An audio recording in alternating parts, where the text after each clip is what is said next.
Hello, and welcome to Revamped, a rewatch podcast that revisits my top favorite shows and movies. I'm your host, Brandon Alexander, joined by my co-host, Courtney Autumn. Venture with us as we set our sights on the infamous Hellmouth to cover 90s cult classic, Buffy the Vampire Slayer.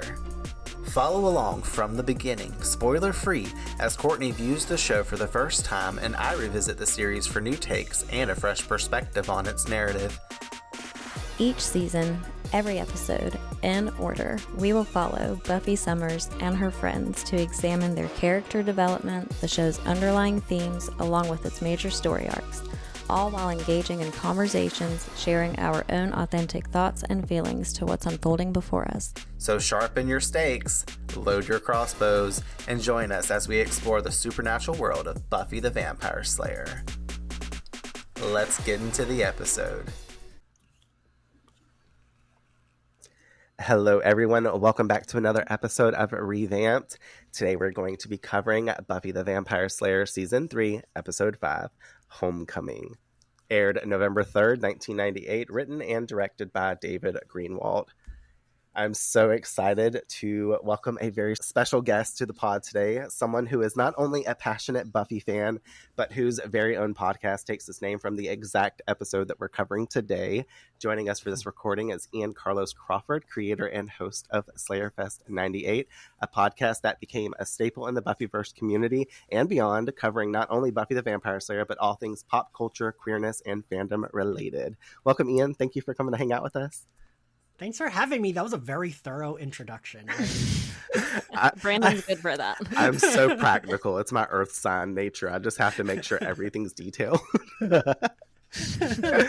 Well, I appreciate it. Yeah. No, I feel like everybody, especially like you, I did that for Becoming Buffy too. Whenever we had them on, I just gave them this huge raving introduction. They're like, what the fuck? Prophecy Girls was like that too. They're like, whoa, our stats. Like, I love it. So it makes me proud for what I do. I will say though, it feels perfect to have you here, obviously, for this episode. It's a bit of a full circle moment. And honestly, it wouldn't feel right doing Homecoming without you. I planned this forever ago and I wanted you to come do this with us in the early stages of just even releasing the podcast. So I'm glad that this came to fruition. I know I was just saying Sarah on Becoming Buffy, when I messaged her to come for Becoming Part 2, because obviously they got their name from that episode. Yeah. And I had told her that I got Prophecy Girls to come on and do that title episode with us at the end of season 1. And she's like, well, I guess you need to get Ian from SlayerFest 98 to come do Homecoming. And I was like, girl, I already got this in my plan for my future. So again, glad it came to fruition. I have been on a couple of Buffy podcasts for this exact episode. Have you? Okay, cool. Well, then that kind of helps breeze by a question that I have later on when we start giving our initial thoughts on the episode.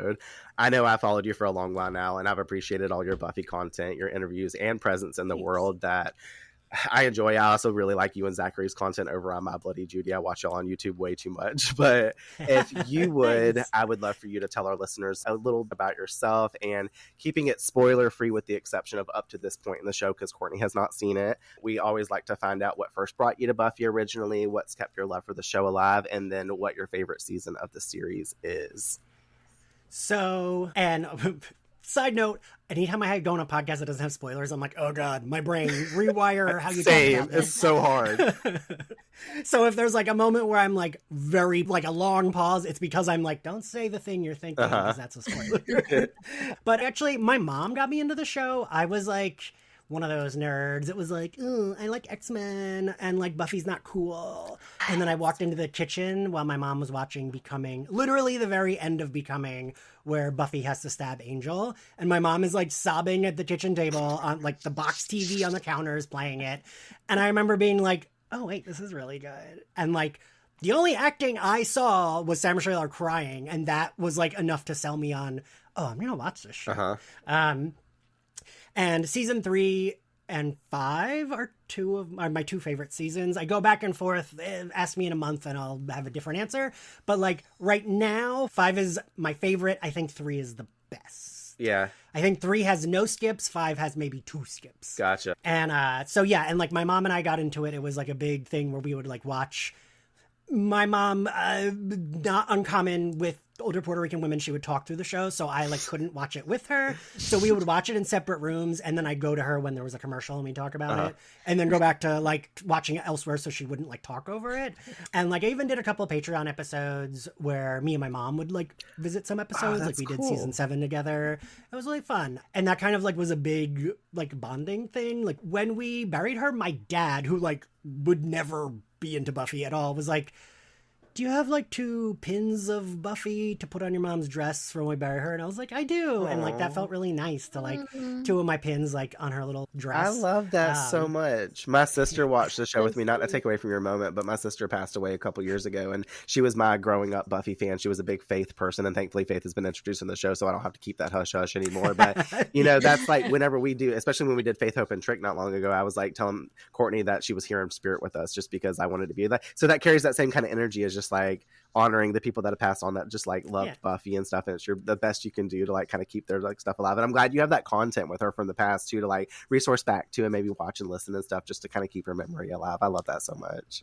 We did a really nice episode. My editor Ashley is great, and it was too new, so I didn't want to listen, but I had her do like a compilation episode because all those went on Patreon, but I wanted to put something on the main feed.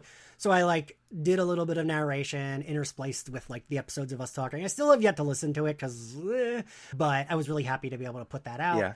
And like Buffy, I feel like you probably feel this too. Buffy then has a even bigger connection to you when it's like, oh, this was really special between me and this like family member that passed that I loved. So then you cry when you hear there's a revival, and you cry when you think about a lot of the revival stuff. I'm so excited to see that. Like, I mean, obviously I watched your video recently of you guys talking about the revival, and obviously I can't really discuss this. It's going to suck so bad. I'm obviously going to watch it when it comes out, and Courtney will be left in the dark, so it's going to be a long time before we get to the end of season 7. And then me and her will obviously be covering the new series as well later on in the life, but I'll be guesting on other podcasts and talking about other that and discussing it, and Courtney will have to be oblivious to everything that's going on in the world. She's living in 2003 at that point.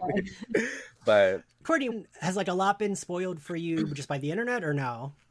No, to be honest, I try to stay really far away from anything Buffy related, and like I'm surprised I haven't mentioned this before, because I feel like I should apologize to some of our followers that have followed me on my personal account that I cannot follow back. It's not that I'm not allowed to, because there's content that has spoilers. So I do my best when I see Buffy stuff that doesn't look familiar, like right straight away from an eye shot, that I just like keep scrolling, because I'm like, I don't know what this is. This doesn't look like an era I've seen or a chapter of Buffy's life I've seen yet, or her hair color is different or something. I'm just like scroll.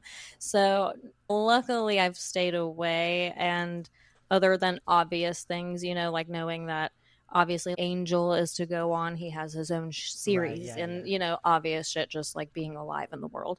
But yeah, other than that, I don't know any like fine details. I don't know any plot lines. I don't know like anything up until I remember whenever I was up in the mountains back in February when Michelle Trachtenberg died, Courtney all texted me a screenshot. She's like, famous Buffy star dies and blah blah. I was like, don't read that post. I was like, honor her death and all that. I said, but don't read anything about that, because you'll find out stuff. And she's like, all right, great, I won't. But she's like, also, I just wanted to send it to you because I figured you'd be like, what the fuck. Did you already know she was on the show though, Courtney? Did you know that would eventually? I didn't. I just saw like the heading for it said like a Buffy. What did it? Yeah, I think you just said it, Brandon. A famous part of Buffy or something, and I was like, oh crap, but yeah, stuff like that I'm even oblivious to like who. But there's so many people that are guests on the show that are not even reoccurring roles or one-up episodes and stuff that you'll see in the future that you've seen from other TV shows and movies and things like that too, so that kind of makes it fun. So you never really know when or where they're going to pop into. So I mean, she could be a one-up episode, she could be a featured role, you know what I mean? It could be prominent or not prominent, so we'll figure it out when we get there. And there's stuff too that I forget about, like I think I knew Faith was like on Buffy, or what's her name, the actress.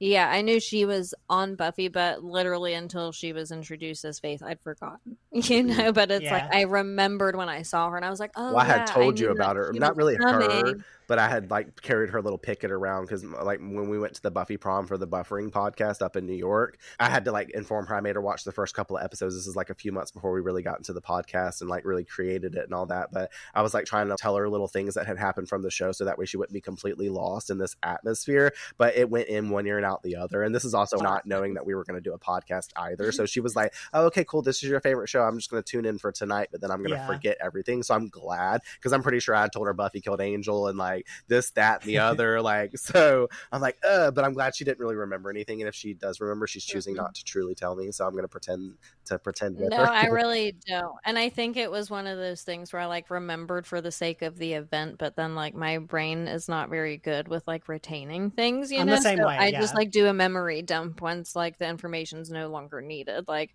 once I graduated and like took my test for massage therapy school and I walked out with my license, I was like, I don't remember any of that Nope, shit. just gonna go You know, touch I'm like, people. it's probably useful information to still know all the muscle attachments, but do I remember them now? Hell fucking no. I couldn't tell you one. Oh, I have a master's in nonfiction writing, and I'll be teaching writing, and I'll be like, wait a minute, what is it? Like, You're like, let me Google this real quick. Yeah. You're asking ChatGPT. Yeah.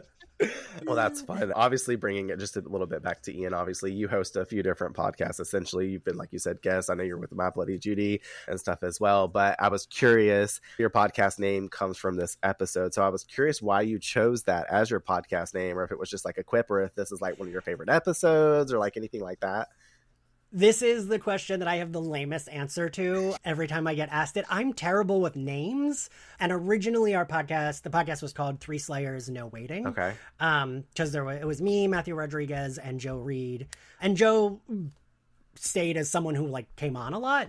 But Joe, after we put out our first episode, was like, guys, I really can't commit to a podcast. And we're like, okay. But then that made the name stupid. So it was like, well, we can't have that name. And we thought of just doing Two Slayers, No Waiting. And Matthew was like, let's do SlayerFest 98. That works. Because we had to change the name in like a week. Gotcha. And just went with that. If I could go back, I would cut off the 98. Like, I always feel like I would cut off the 98 and just SlayerFest. Yeah. But whatever. I feel like maybe not. I've heard that. Obviously, your podcast's been around for a while, so it's been years since I've like listened to the very beginning stuff of it. It's only episode 1 that says that. Yeah, so like I didn't remember that, but I was like, I mean, I gotta ask, and especially anybody that's listening to us today that doesn't know you or does know you, maybe they'll know and stuff like that too. That's your answer. Like, even it doesn't really sound lame. That's cool. It came from somewhere, so I was curious, and now I'm well informed. I'm not ignorant anymore. So, with that, I guess we can pretty much move into the episode itself. In this one, as the Sunnydale High Homecoming dance approaches, Buffy finds herself in a full-on rivalry with Cordelia for the coveted crown. But when a mysterious Slayer hunting competition called SlayerFest kicks off, Buffy and Cordelia are mistaken for Faith and Buffy, leaving them stranded in the woods, fighting for their lives. Meanwhile, alliances and romantic tensions brew back at school, while the race for Homecoming Queen gets as brutal as the battlefield. Guest stars for this episode, I did choose to leave out all the actors who played like the twins, the demon, the hunter, because they're very irrelevant. I don't know them as actors or actresses, but I did want to say like Jeremy Ratchford is back as Lau Gorch, which was super cool to see him back. I have a commentary to bring on that to Courtney later, because we really had fun with our Bad Eggs recording, so it was really fun to revisit him.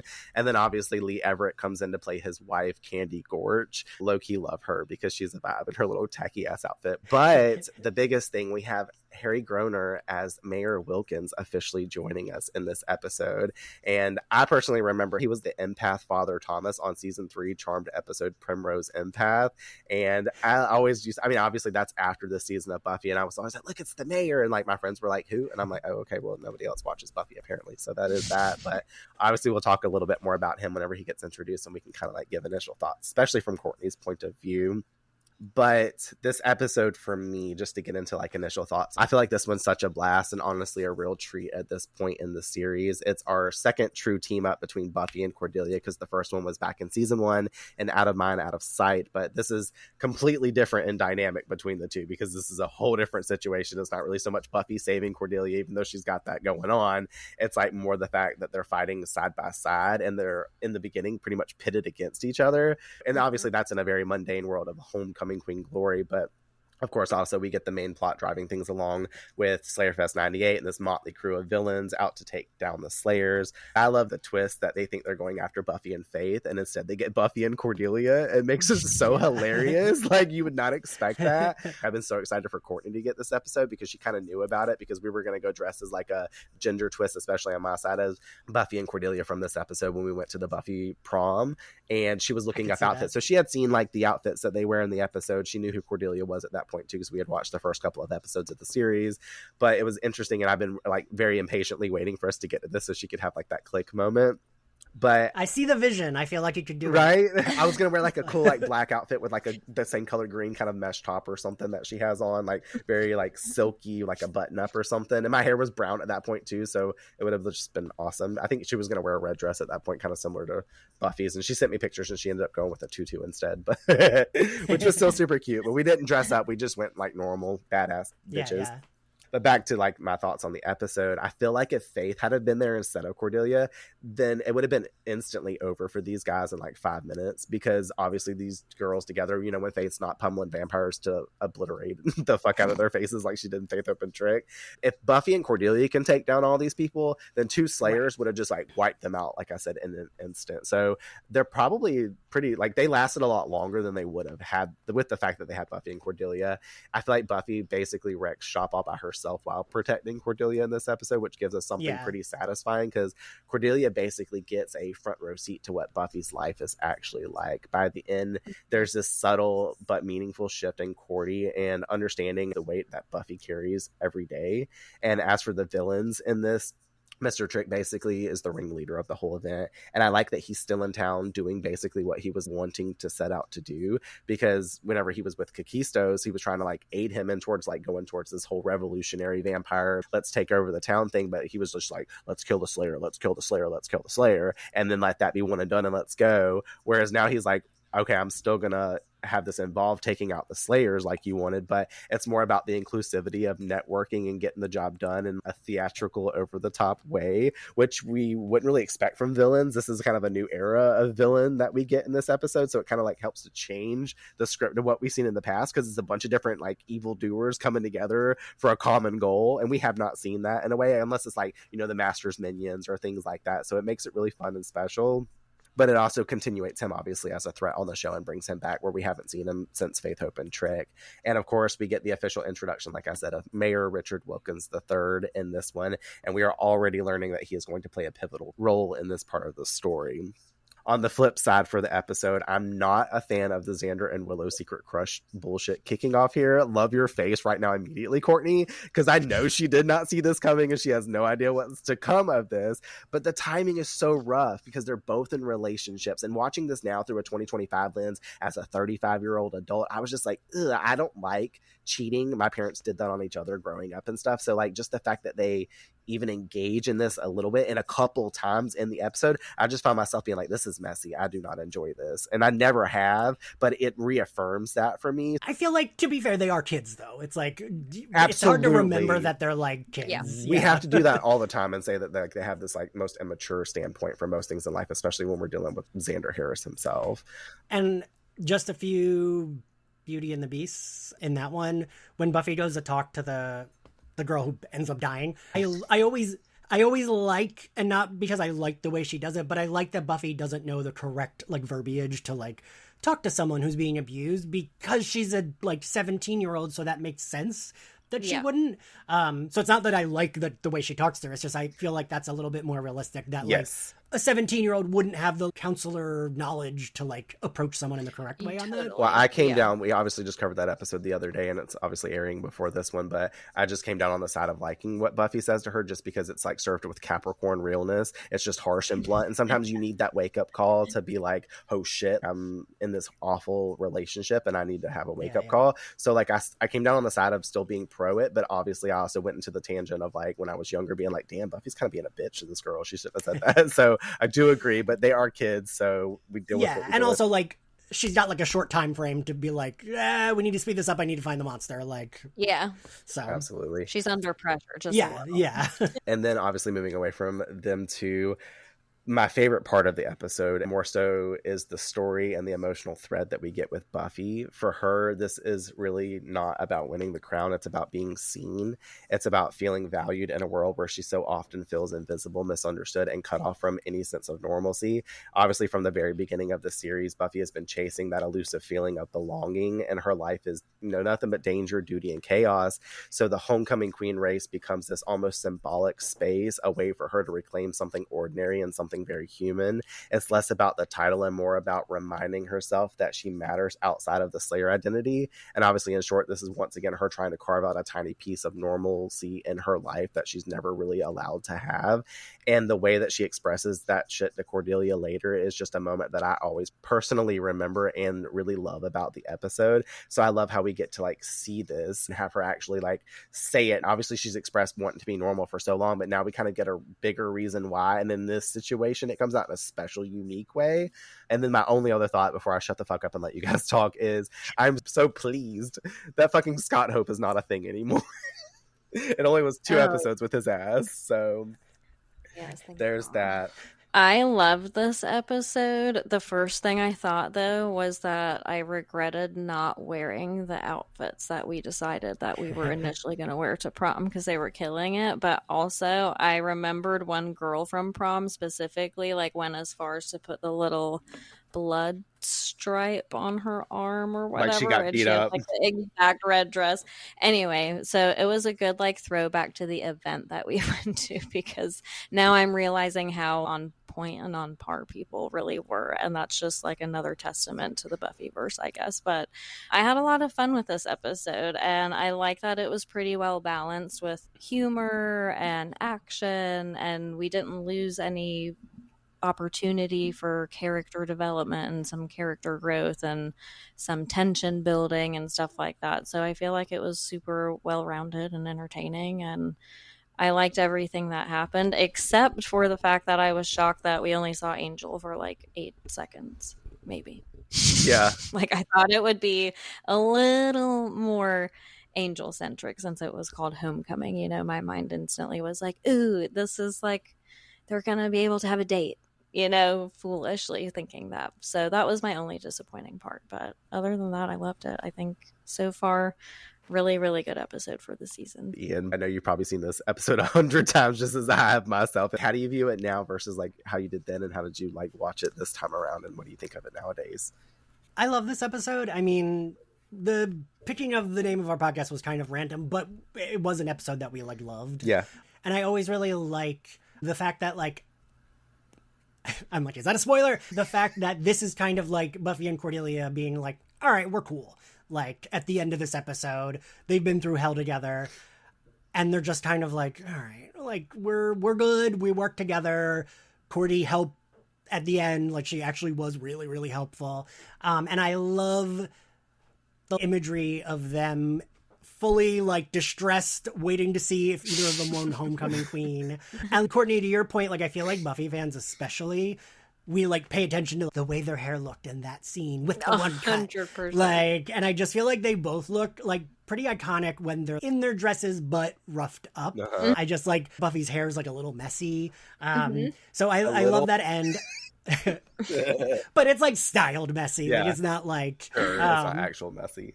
Yeah, and like Cordelia gets that big moment, which is one of my favorite Cordelia moments. And I really love their dresses. Greenwald said that there was a lot of fuss over what everyone wore. And I can imagine that being a big deal. And I wish I could remember what it was. I'm so bad with designers. The costume designer, Cynthia, did tell me what brands each dress was, but I don't remember. But I actually really love, they contrast each other really well, because Buffy's more soft and Cordelia's is more shiny and like harsher to look at. And that makes sense for the two characters. Absolutely. That's why she got the orchid. Or why she took the orchid, I guess I should say. She left. And you mentioned them earlier. I do like Lyle Gorge's return and Candy. I like them. Yeah, for sure. They're fun. Do you guys, just because we're talking about like the way they look at the end of the episode, did you guys watch Not Another Teen Movie back in the day?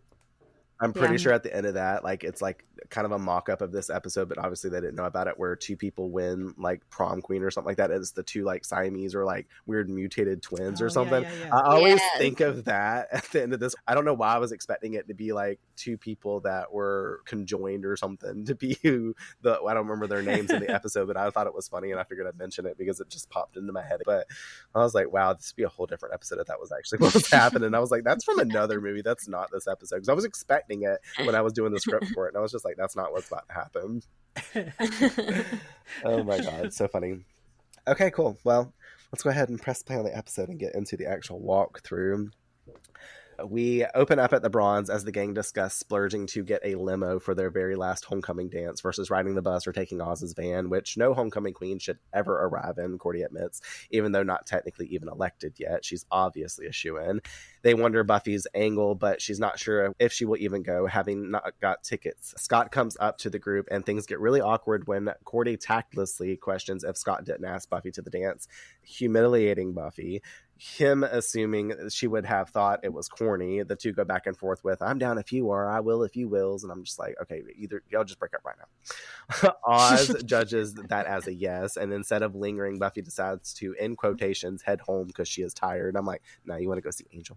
But not before pulling Scott in for a cringy kiss, to which I typed this as a foul look appears on my face, is what I wrote as I was writing that out, because I'm like, ugh. Every time they fucking kiss, I'm just like, no. We were coming down really hard on Scott the last couple of episodes, so I was like, I just can't see this, like how she go from Angel to this motherfucker. I just do not like it.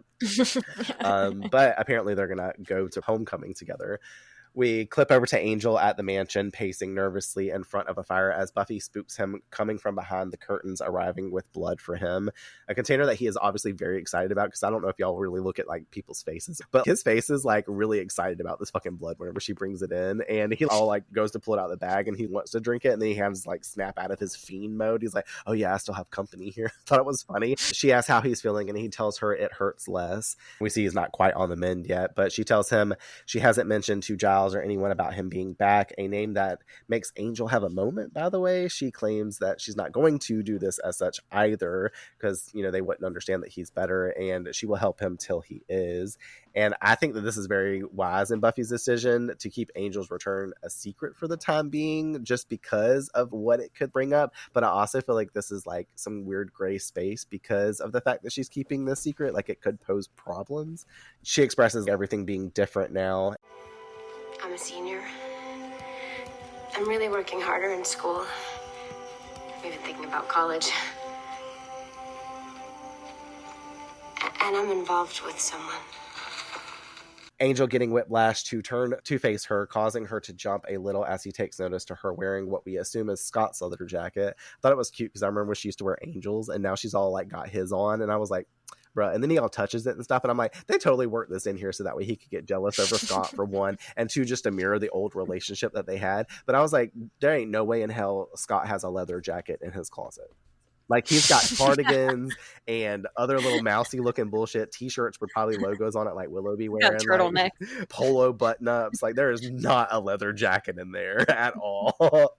I also noticed too that he gets that pained look on his face by the mention of Giles' name, because he's probably not thought about Giles since he got back, but immediately when she says Giles' name, he probably immediately goes right back to when he was torturing him. And obviously we know when he gets his soul back, he remembers everything that he was doing as Angelus, just like he did whenever he first got cursed. And when he says he's better, he's probably just now remembering like what he did to Jenny, like all of this other stuff. So he's also having to deal with the mental stress versus also coming back from hell and having like a mental disoriented vibe going on with him. So I thought that was really interesting. My medicine's also wearing off too, so if I start to sound like Squidward, everyone just know that I've had like nasal problems this week. She tells him that Scott is a nice solid guy, how he makes her happy, and how that's perfect for her because she needs someone that she can count on. We get a round of cutscene transition magic to the very next morning at school where Scott is telling Buffy that he wants to break up. This is the best round of cutscene transition magic that we've had. Courtney, did you expect that at all?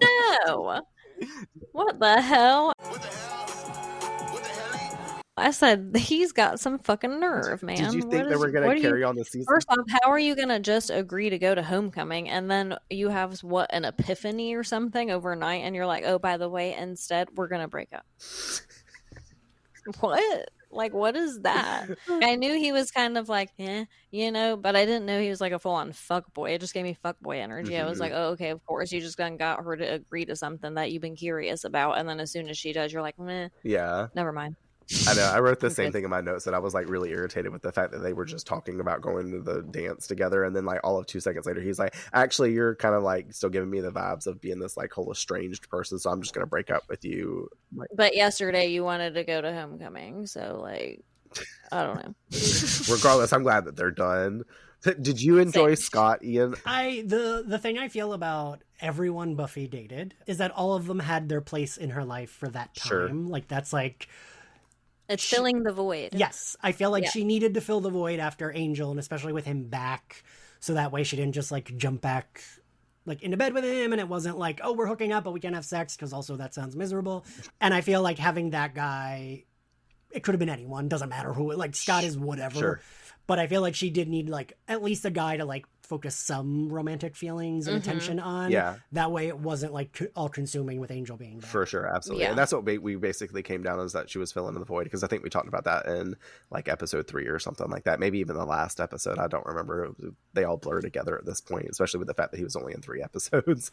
Funny enough, but obviously I don't come down on the side of them being together, just because, like I said, like compared to Angel and them, I'm just like, but obviously I also feel like the show was just trying to put it out there, and then Willow was obviously like forcefully trying to pair them up anyway, so Buffy would get over. And that's a common theme for Willow, is to try to like help people get over stuff in a way, so that way she doesn't have to feel uncomfortable. Obviously we saw a lot of that in Dead Man's Party with her uncomfortability about how to navigate shit, so this was her cleanup energy.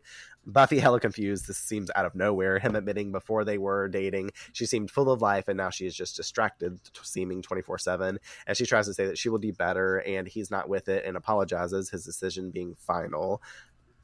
The cam pans away from Buffy as he leaves her, showing us someone stole Courtney's owl watching binoculars to spy on Buffy in this moment.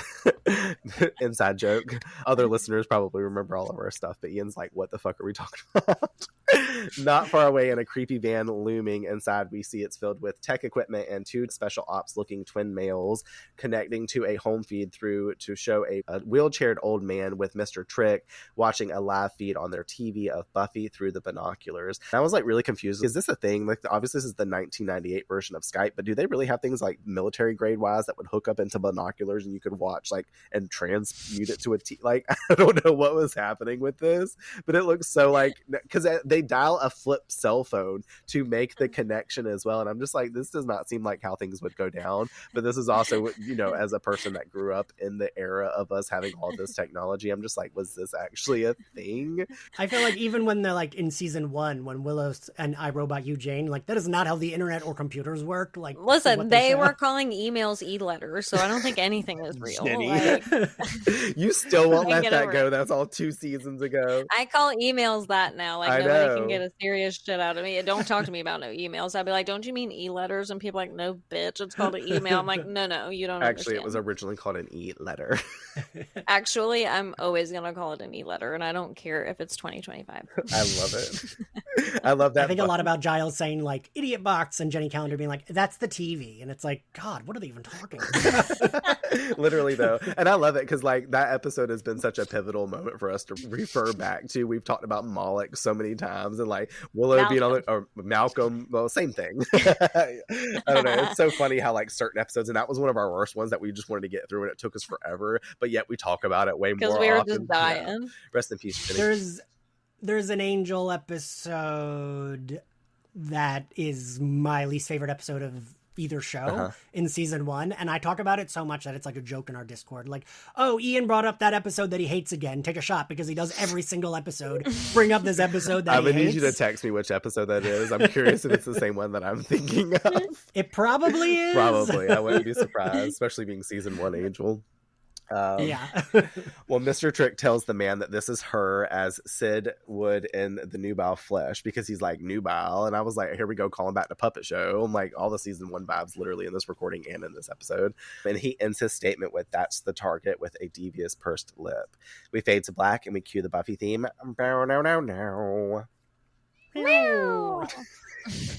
Perfect. We open back up. We see for the first time City Hall of Sunnydale, and we pan inside and get to meet the mayor, who is being not bothered by Mayor Deputy Alan Finch to bring in files with potentially serious information. I like this shot as he enters because we don't get to see the mayor at first. We see like his hands fidgeting around him from the neck down as he opens the door and lets Alan Finch in the room, and it draws out a lot of anticipation. I really liked that, and Alan tells him about the 2 Van twins that we saw shortly ago, identifying them as Frederick and Hans Gruenstaller, German twins, Courtney. They're your brothers and cousins, right? Courtney's German, so we always pick at her about German. She's actually related to Kinda Stolt. That's her long lost cousin. A second cousin. She takes her face off and it actually looks just like his. It's actually me. Oh, she's actually 𝑑erKinderStod. And like we all say 𝑑erKinderStod, but she was like, actually it would be pronounced in German like this. So now I have to all say 𝑑erKinderStod. And they're apparently like wanted in Germany for murder and terrorist acts and all that. The mayor is immediately concerned as he sniffs the paper, more so about Alan's hands being dirty than the actual information that he's brought him as well. And I was like, apparently he can smell shit on the pages, aka mayonnaise, because he expresses that the deputy's hands could be cleaner, giving us a clue into the fact that he's a germaphobe. He goes on to say that he wants these men under surveillance and to know if any other colorful characters have come to town. Alan agrees to take care of it, leaving the office a bit nerve-wracked looking. And I just think to myself every single time I watch the scene that he's walking away going, fucking mayonnaise? Like, like pissed off in his head, be like, really, motherfucker? Like, what? But obviously, how cool we finally get to see the mayor. What an introduction at this point, because we've been basically breadcrumbed with him since, you know, Snyder, essentially. He's always talking about calling the mayor after Buffy got expelled and like all this prefacing about the mayor. He got threatened by the sheriff whenever we had the I Only Have Eyes for You snake sequence, and he was like, what can we cover this up with? And he was like, you can take it up with the mayor. And we saw that like weird, you know, kind of vision come over his mindset where he was like, this sounds like trouble. So that being said, obviously we have him and we've met him now. Like Courtney, like just in general, obviously you know the mayor now. What do you think about what you've seen so far of him in the episode? Honestly, I expected him to be like, I don't know, more intimidating or something. I don't know. I just envisioned a totally different person than what we got. And that within itself was just kind of like, I don't know. I think maybe I was expecting Snyder to be the mayor, Loki. like that's the plot twist I was waiting for. But yeah, what a relief to finally not be breadcrumbed anymore, because it was just built up anticipation slightly for no reason, because I still don't understand the full like spectrum of why he exists as prominently as he does. So I'm sure that will at some point come into fruition. But yeah, I was kind of disappointed. I just expected him to be like either Snyder himself or like the Incredible Hulk, and he was neither. So I love it because I mean you'll see it as we grow, and this is like a breadcrumb for you versus like a full-on spoiler, but he obviously is very normal in the most aspect of the way that he can be. He seems like kind of, I mean, you haven't really seen it yet, but he's got a very cheery demeanor most of the time. He's not really like super threatening, which I'm glad you're already picking up on. He just seems like a kind of normal Joe, very like white standard male kind of vibe, and is obviously a position of power. He's like almost basic. Yeah. But we also have to remember that every person in position of power oftentimes tends to be very corrupt. So we'll see. And obviously he gets affiliated with someone at the end, which we'll talk about when we get there. So that kind of like lets us know that like he's not just dealing with stuff or knowing things that he possibly should or should not know in this town. At Sunnydale High, it's yearbook picture day, and I call bullshit because seniors are typically supposed to be wearing that black garment and like sharply dressed in their photos. I don't know if y'all did that for your senior year in school. They made y'all just showed up to school in regular clothes. Yeah. What? They did not do that for us. So we had to put on like a tuxedo top. It was like a slip cover that went over us, and girls had to wear like a black like open like low neck thing with like a certain Yes, that was like a thing. You were to like a fancy private school. No, this was for public school. That's what everybody did. Like everybody I knew anyway. So that's why this was, when I watched this, I was like, they're all just wearing like Willow's in overalls in her senior picture. And also poor Willow, because when she goes to take her picture, like she is not ready at all. And like Xander's got this cringy ass like, hey ladies kind of face on, and Oz is very moot. Okay. This is just an example, but this is like what we had to do for senior. That's the girls, okay? The guys, was this what y'all had to do, Brandon? Like a tux situation? And it was just something that went on you like a straight jacket. Like that's what we had to wear. And I looked awful because I was like an emo kid. So I had like a fucking full-on like black bang hanging over half my face. Did you have to go after school? I don't remember. I just remember. I did. It wasn't even during school. We had to like go to. It was before we started the senior year. Actually, I had to go up to the school at like I had a set time that I had to be there. Yeah. So for my school, you could have the option of doing that, but you had to do that on your own if you wanted it to be like a nice. Just how you wanted, essentially. Yeah. Though. Okay. What did you wear in yours then? They said, "Fuck y'all." I don't even remember. Obviously, we talked about it. I said Willow's picture turns out like shit. Cringe at Xander's face. Oz is very moot in his. He's just standing there staring at the fucking camera. And then obviously Cordelia is perfection in her picture. She's ready as always. Afterward, Willow is telling Xander he needs to help her with outfit choice for the dance to impress Oz. Cordy is staring at the laughably used phrase competition, a.k.a. Holly Charleston and Michelle Blake. Not too nervous about them, truly. Willow is concerned Buffy's not there and she's going to miss her picture. Xander, of course, has the info on her whereabouts. Buffy and Faith are in the library getting all sweaty. They're training. I stand by my phrase. Of course, naturally, he is aware of this and being skeezy in front of his girlfriend yet again to talk about other women on this show. Either way, they arrive at the fact that she wasn't around when they set the date for the pictures, and Cordy offers that she has to go to the nurse's room to get an ice pack and could tell her on the way. She's like, it shrinks the pores. And I was like, okay, you didn't do that before you took your photo, though? And also, shouldn't you be in class? Like, are they just at school? They're never going to pictures? class. Never at all, hardly, unless there's a lesson That's happening. why they didn't win. If they need it, if they need it thematic. No one actually knows them. They just think they're popular, Absolutely. but like they're never in class. So when they were like nominated and they were like putting their pictures up everywhere in school, I bet half them kids were like, "Who the fuck are they?" Literally, except Cordelia. No, I mean, even Buffy's own teacher was like, "Who the fuck are you?" they use classrooms to drive the story along or to help with thematics to like let us know what the subtext or the metaphor of the episode is going to be. Typically, that's usually when you see a classroom setting or when a teacher's about to get killed in it. But also sometimes, and this is something I noticed more so when I started going through the show for the podcast the first time, sometimes it's like Xander and Cordelia are driving and it's nighttime, and then we cut to Willow in school, and then we cut back to Xander and Cordelia still driving at nighttime. And Yeah. It's also day and night. Well, you Yeah. never know what time it is on the show or what day or anything like that. That's why I'm so happy the times that it does show a clock and I can clock what time it is, or a calendar. Like there was all that one time in Giles's office, like when Buffy was about to die in season 1, I was like, oh, it's June 6th. That's cool. Like I know what day it is now. So we clip over to the library where Buffy is going ham punching patted Faith's hands, who expresses that she should get dumped more often because her punches are packing, well, punches, basically full of quality rage. Faith expressing that Scott can fuck off and she will move on and be fine, mentioning that there is still the dance and how since Scott's out, maybe she should take his place. I don't know about that. Come on, we find a couple studs. We'll use them and discard them. That's always fun. Okay, I'm in. Not the stud using part, though. Or probably not. Y'all see Buffy blush at this idea? She like paused for a moment, was taken aback, and I was like, oh my god, you two kiss immediately. Like 100%. I'm getting the lesbian vibes flowing right now. I absolutely need to ship this relationship because I would so much rather watch two girls go to this dance than watch her and Scott go. Like I'm totally going to ship her over Scott. Like Faith all day and tomorrow.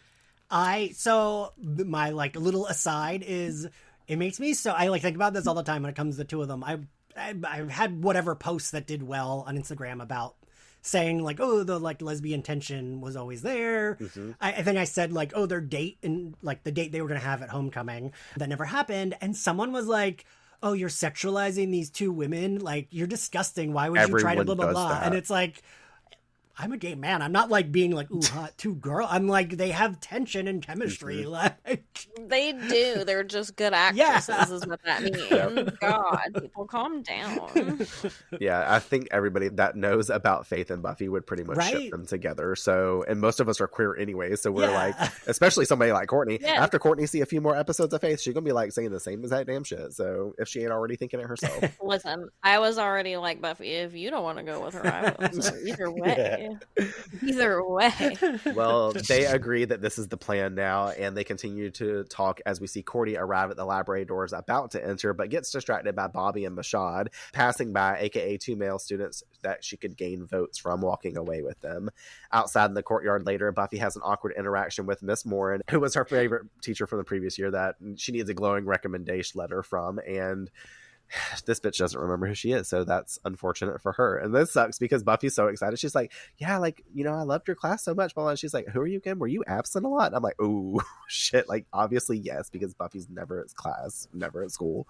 What happens to Buffy happened to me when I was graduating Rutgers. I had a professor who met my boyfriend at some like, I don't even remember. It was like a graduation thing, but it wasn't graduation.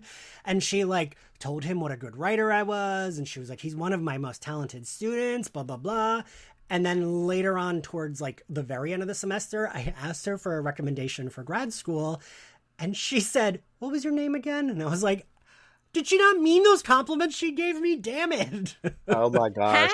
How? You look like her something? Right, but like she just like sees your name on stuff and she's like, wow, what a great But, writer. like- But she does not actually know who you Right, are. it's so weird that she came up to my boyfriend and said that, and then like later on when it's just me, she's like, who are you? But yeah, the exact same thing happens to Buffy, and it really sucks. She expected you to like actually age and you don't. And so she was like, wait, you can't be this. Our next scene in the cafeteria, we see her with the gang, and Cordy is busy running around like doing her whole campaigning bullshit. Buffy telling Willow, Xander, and Oz about how she feels invisible. That was a fun comment that she made, just because obviously this episode kind of parallels some of the mirrored aspects that we saw in the episode that her and Cordy were paired up last episode. And I was like, well, at least you're not actually about to turn invisible like Marcy. Telling them about how at 𝑰𝑨𝑵 High in LA, she was basically prom princess, fiesta queen, and a cheerleader. And the yearbook was basically a story of her, but not anymore, because now it's senior year and she will just be 1/8 of a crappy picture on 1/8 of a crappy page in the yearbook.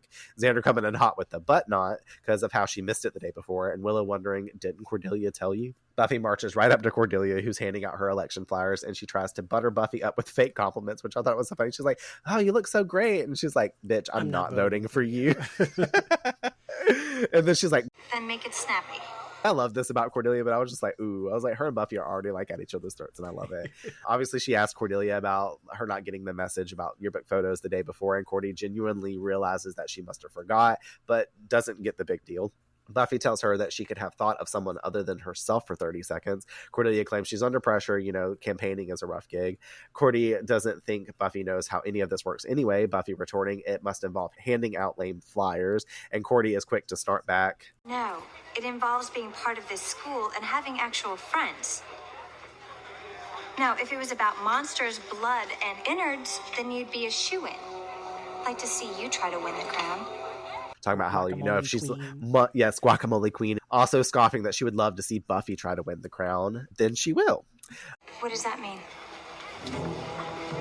I'm going to show you how it's done. I'm going to run for homecoming queen, and I'm going to win. This is starting to be sad. Sorry, Cordy, but you have no idea who you're messing with. What, this Slayer? I'm not talking about the Slayer. I'm talking about Buffy. You've awakened the prom queen within. And that crown is going to be mine. Her and Cordy basically now prepare to face off against each other. I was like, are we not surprised that Cordy has gotten sidetracked and forgot to give Buffy this message? Like, not at all. But I also wanted to give her a little bit of kudos, because whenever they mentioned that, she immediately perks up and was like, oh, I'm going that way. I can go give Buffy the message. I mean, this is also the worst person to send a message with, because of the fact that she's got ADHD like a motherfucker and also only cares of herself. So her distraction levels are high peaked. But at the same time, at least she offered to go do it. And I was like, I wish that had been a part of her conversation. She's like, I actually showed up to the library and I guess I got distracted. I'm so sorry and apologize. Maybe that would have made this squashed out, but also we wouldn't have got the hilarity that ensues from all of this shit that takes place in this episode had this not have been a theme. But I do like how this kind of sets up everything right in there.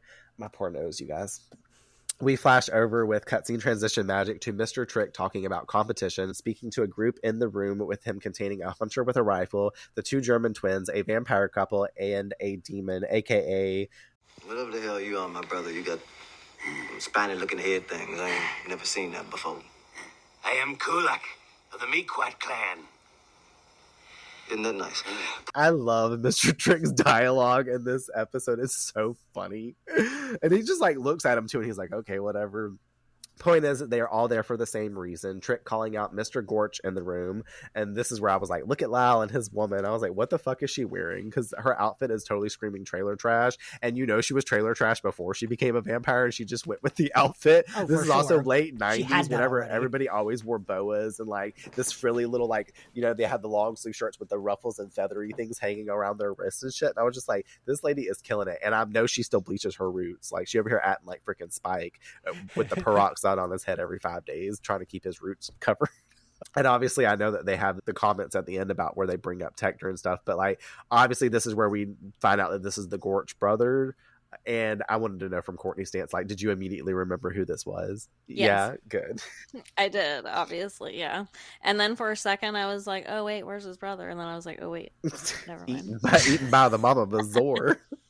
Yeah. Which I still don't get. I'm like, did he turn to dust in her, or did he just get eaten? It's giving I think you Lacronus just from got next eaten. episode. Anyways, Trick comments about Gorch needing to pay his way into the game, which he does with bloodstained money.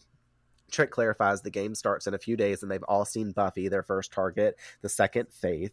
They plan to set this in motion and kill the two of them in a major event. Mr. Trick continuing. Ladies, gentlemen, spiny-headed looking creatures, welcome to SlayerFest 98. Mr. Trick, in this moment, he's so theatrical when he gives this like line about SlayerFest 98, because he like looks at the camera, he's like, the way he enunciates with his lips and stuff too, I'm like, bruh. He's like, I'm gonna be on this show for 5 episodes, I'm about to kill it while I'm here. He also, anytime anyone watches that, they like will post and like tag me in it, and it makes me very happy. Really? Just because he says the like title and it's your fucking podcast. Yeah. Name. Over at Willow's, she's trying on different outfits for the dance as Xander tries on his tuxedo. Her first not being the best, because I was like, what are all these outfits that she's putting on? First of all, obviously they're all pretty bad, right? They're all awful, but like the black dress that she comes out, I'm like, obviously you would wear that to homecoming. Isn't it like tradition to wear black to homecoming anyways? Like, what are you doing? Like, why would these other ones be an option? I get it's Willow's closet, but like, if you had this black dress, like, why wouldn't you choose that first? You're gonna choose this ugly, colorful looking thing. I don't know, a sweater top with a skirt. Like, you wear that to a like conservative, like chill dance. Like, wait, were the like crop top prom dresses big when y'all were like seniors? Because that was like a real like big thing when I was a senior, that like a 2-piece prom dress where it was like kind of like a crop halter top. I know what you're talking about. Yeah, I mean, I definitely saw it in pop culture, but in my actual school, because I grew up in the South and stuff like that, most people went for the whole, I'm gonna wear like a big long formal gown, basically too long for them, or like that late, because I mean, obviously I graduated in 2008, so like it was in the mid 2000s, so most of the people kind of still went with that theme, or it was like thin little slip dresses more than anything, kind of looked like it was more like a nightgown than it was an actual prom dress. Those were also big, absolutely.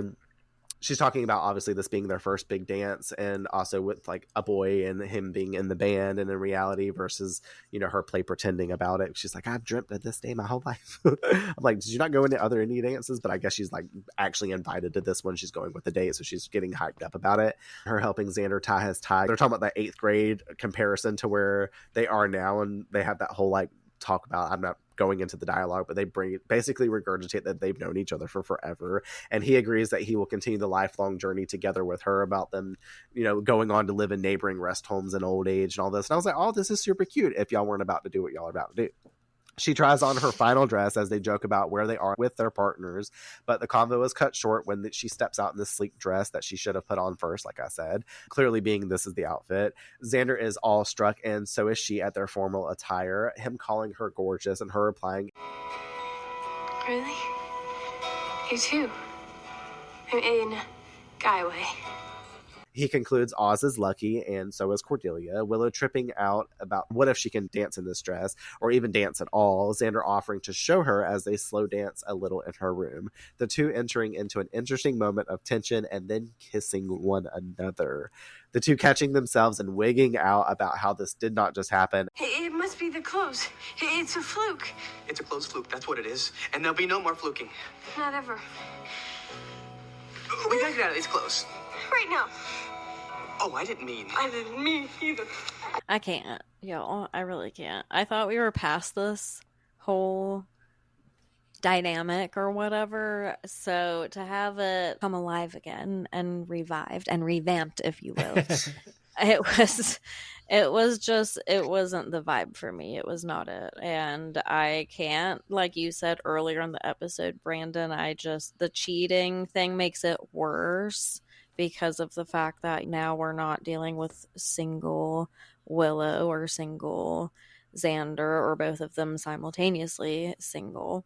The fact that they're both in relationships, and now we have that extra element, not just outside of the cringiness of getting the dynamic resurfaced, but also with that additional layer of cheating, just makes it all the more terrible, I guess, you know, and it makes me just curious to see what's to come of that. And obviously, like, these situations don't often go with some sort of backlash, so I'm curious to see what the backlash will be.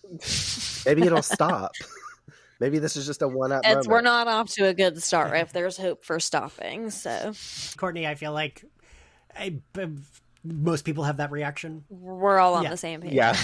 I don't know anyone Just who's wait. like, oh, I love that storyline. There's I love this maybe for yeah, us. especially like the unfolding of it and stuff like that. But I know a lot of people that ship, especially like seasons 1 to 2. They're like, oh, I love Xander like and Willow together. Like I've had people comment on our episodes and be like, oh, I totally ship them, because we've obviously never really shipped them. We've talked about them a little bit being cutesy, but this was obviously way before Oz came along. And they'd be like, oh, I ship them. I'm like, but do you ship them in season 3 or thereafter? Yeah. Like, where does that lie there? So.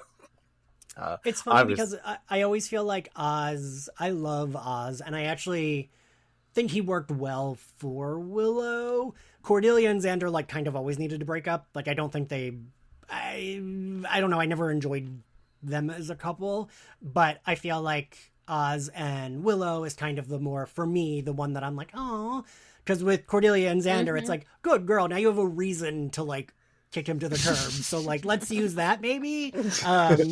Who knows if they do, but like Oz is the one that I'm always like, oh, poor Oz. Because like, of course I love Cordelia, but I don't want her with Xander. So it's like, yeah, get out of there, girl. And I think like there's an element of the cutesiness where maybe it was a thought in the first season, but and it was more for Willow's behalf, because of course you sympathize with her crush on Xander, and then you kind of have that organic initial reflex of like you want him to reciprocate that crush.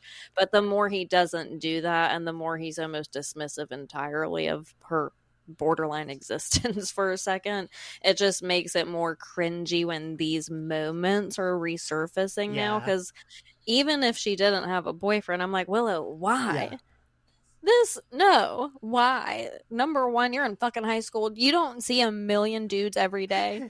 Like you could just be standing at your locker, pay attention. And she's come more into herself now too, so she could probably have a lot more leeway than she did when she was wearing the Sears outfit in the first episode. I mean, she's dating a hot bassist. I feel like she's got stats now. I know. Yeah. She can definitely source out some options. Oz is my forever Buffy crush. Like he's like my number one Buffy crush. He's so cute too. Like I love him because he's like right around my height, because everybody's like, I'm pretty sure Seth Green was like one of my first crushes. You said that actually whenever we first saw him on the I remember show. having like a little Seth Green poster that came out of a J14 magazine. I think I had one too. And and I was just like here for the journey. I loved him, and it ironically was right next to a little picture of Freddie Prinze Jr. So that's really cute, and also so that moment. I had pictures of him as well, not Seth Green, but I had Freddie Prinze Jr. like in my room too. But also I had nothing but Sarah Michelle Gellar. Like my parents totally thought I was going to be straight, but I was like, you realize it's just Sarah Michelle Gellar and Spice Girls like all over my walls. So like this Sailor Moon and everything else in the world that was totally queer coded.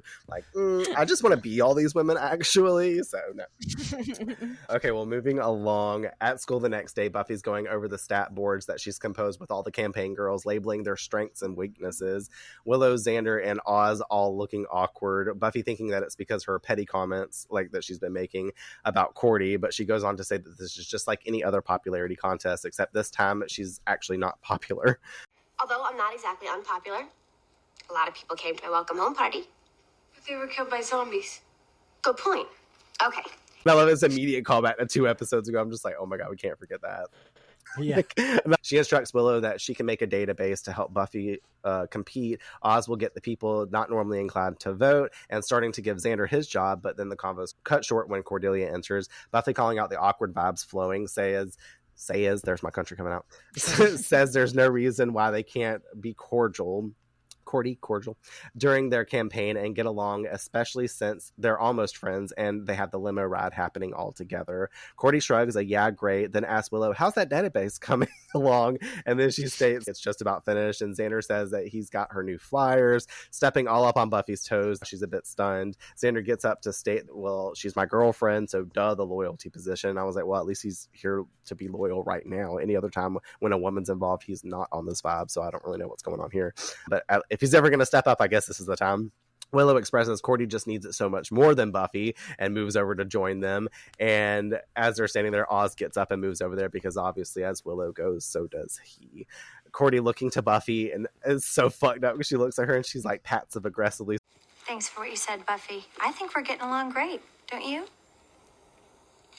This shit's so fucked up because I love it in that moment because everything just flips on Buffy and you're like, damn, man. And then Cordelia's always like, haha, like I'm obviously winning. And then she leaves with the gang. Giles comes in having overheard the fuss over the title, offering that they need to keep fun in the mix versus the tense vibes. Buffy agreeing because it's not like anyone takes that seriously. Fucking smashing that glass bottle in her hand. I'm like, one awesome display of the Slayer strength. We love when this happens just in a normal way.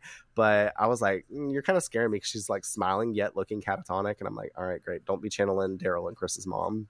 But obviously, too, in here in the scene, I know you probably know this, Ian, and I don't know if Courtney really paid that much attention, but when Sarah is standing there, her sleeve is tucked over her left hand, and it's because she had apparently broken a bone in her hand while filming this episode, so they had a bandage, like, all wrapped around her hand. So, I mean, obviously, it's not something most people would notice. They wanted you to not notice it, but we as Buffy fans have watched this episode thousands of times, been like, what's happening here? I'm like, did they film the episode and maybe something happened in the episode that caused her hand to break, and then they had to go back and like film these scenes like kind of like afterwards, because obviously all the other stunts when she's holding the gun and stuff, she doesn't have that bandage on and her hands fully in the picture because she's wearing a dress that doesn't have coverage on her arms, you know. So yeah, I don't know the full story. Like, Ian, you interviewed Sarah Michelle Gellar. Did you ask her? He's like, I'm still trying to get a call with her. Well, when you do, remember me. All right. I need a three-way. I can just listen. I don't have to talk to her. I do want to point out, I always like that under weaknesses, Xander and Bree are on Cordelia's list of weaknesses. I know. I probably should have like actually pointed that out for discussion, but once again, trying to make it through the episode, I definitely need to go back and take a picture and like reread those, because I read them back in the day, but I didn't do it this time just because I was trying to fly through the script. But there is a bunch of probably funny points on the damn board in general. We got one of them there from Ian.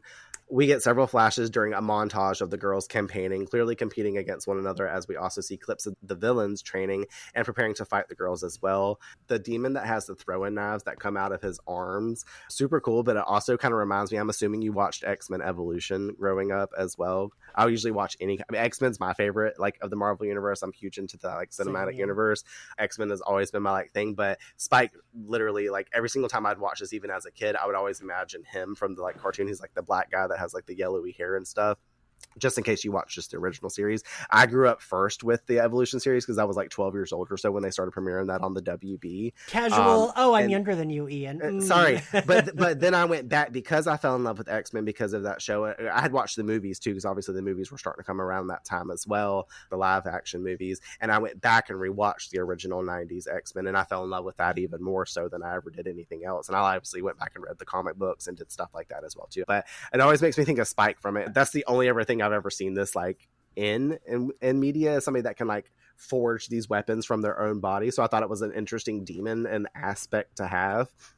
Stopping for an interaction also between Buffy and Scott. She has her whole manipulation tactic to get his vote, striking him off her checklist because, you know, she's dropping her notebook in the fucking thing. And I love it because as soon as he like agrees that he'll vote for her and he walks off, she all drops her notebook again for some other random person. Like, this is just her tactic for fucking getting people to interact with her versus her having to walk up and like talk to them. I'm like, okay, Buffy, calm down.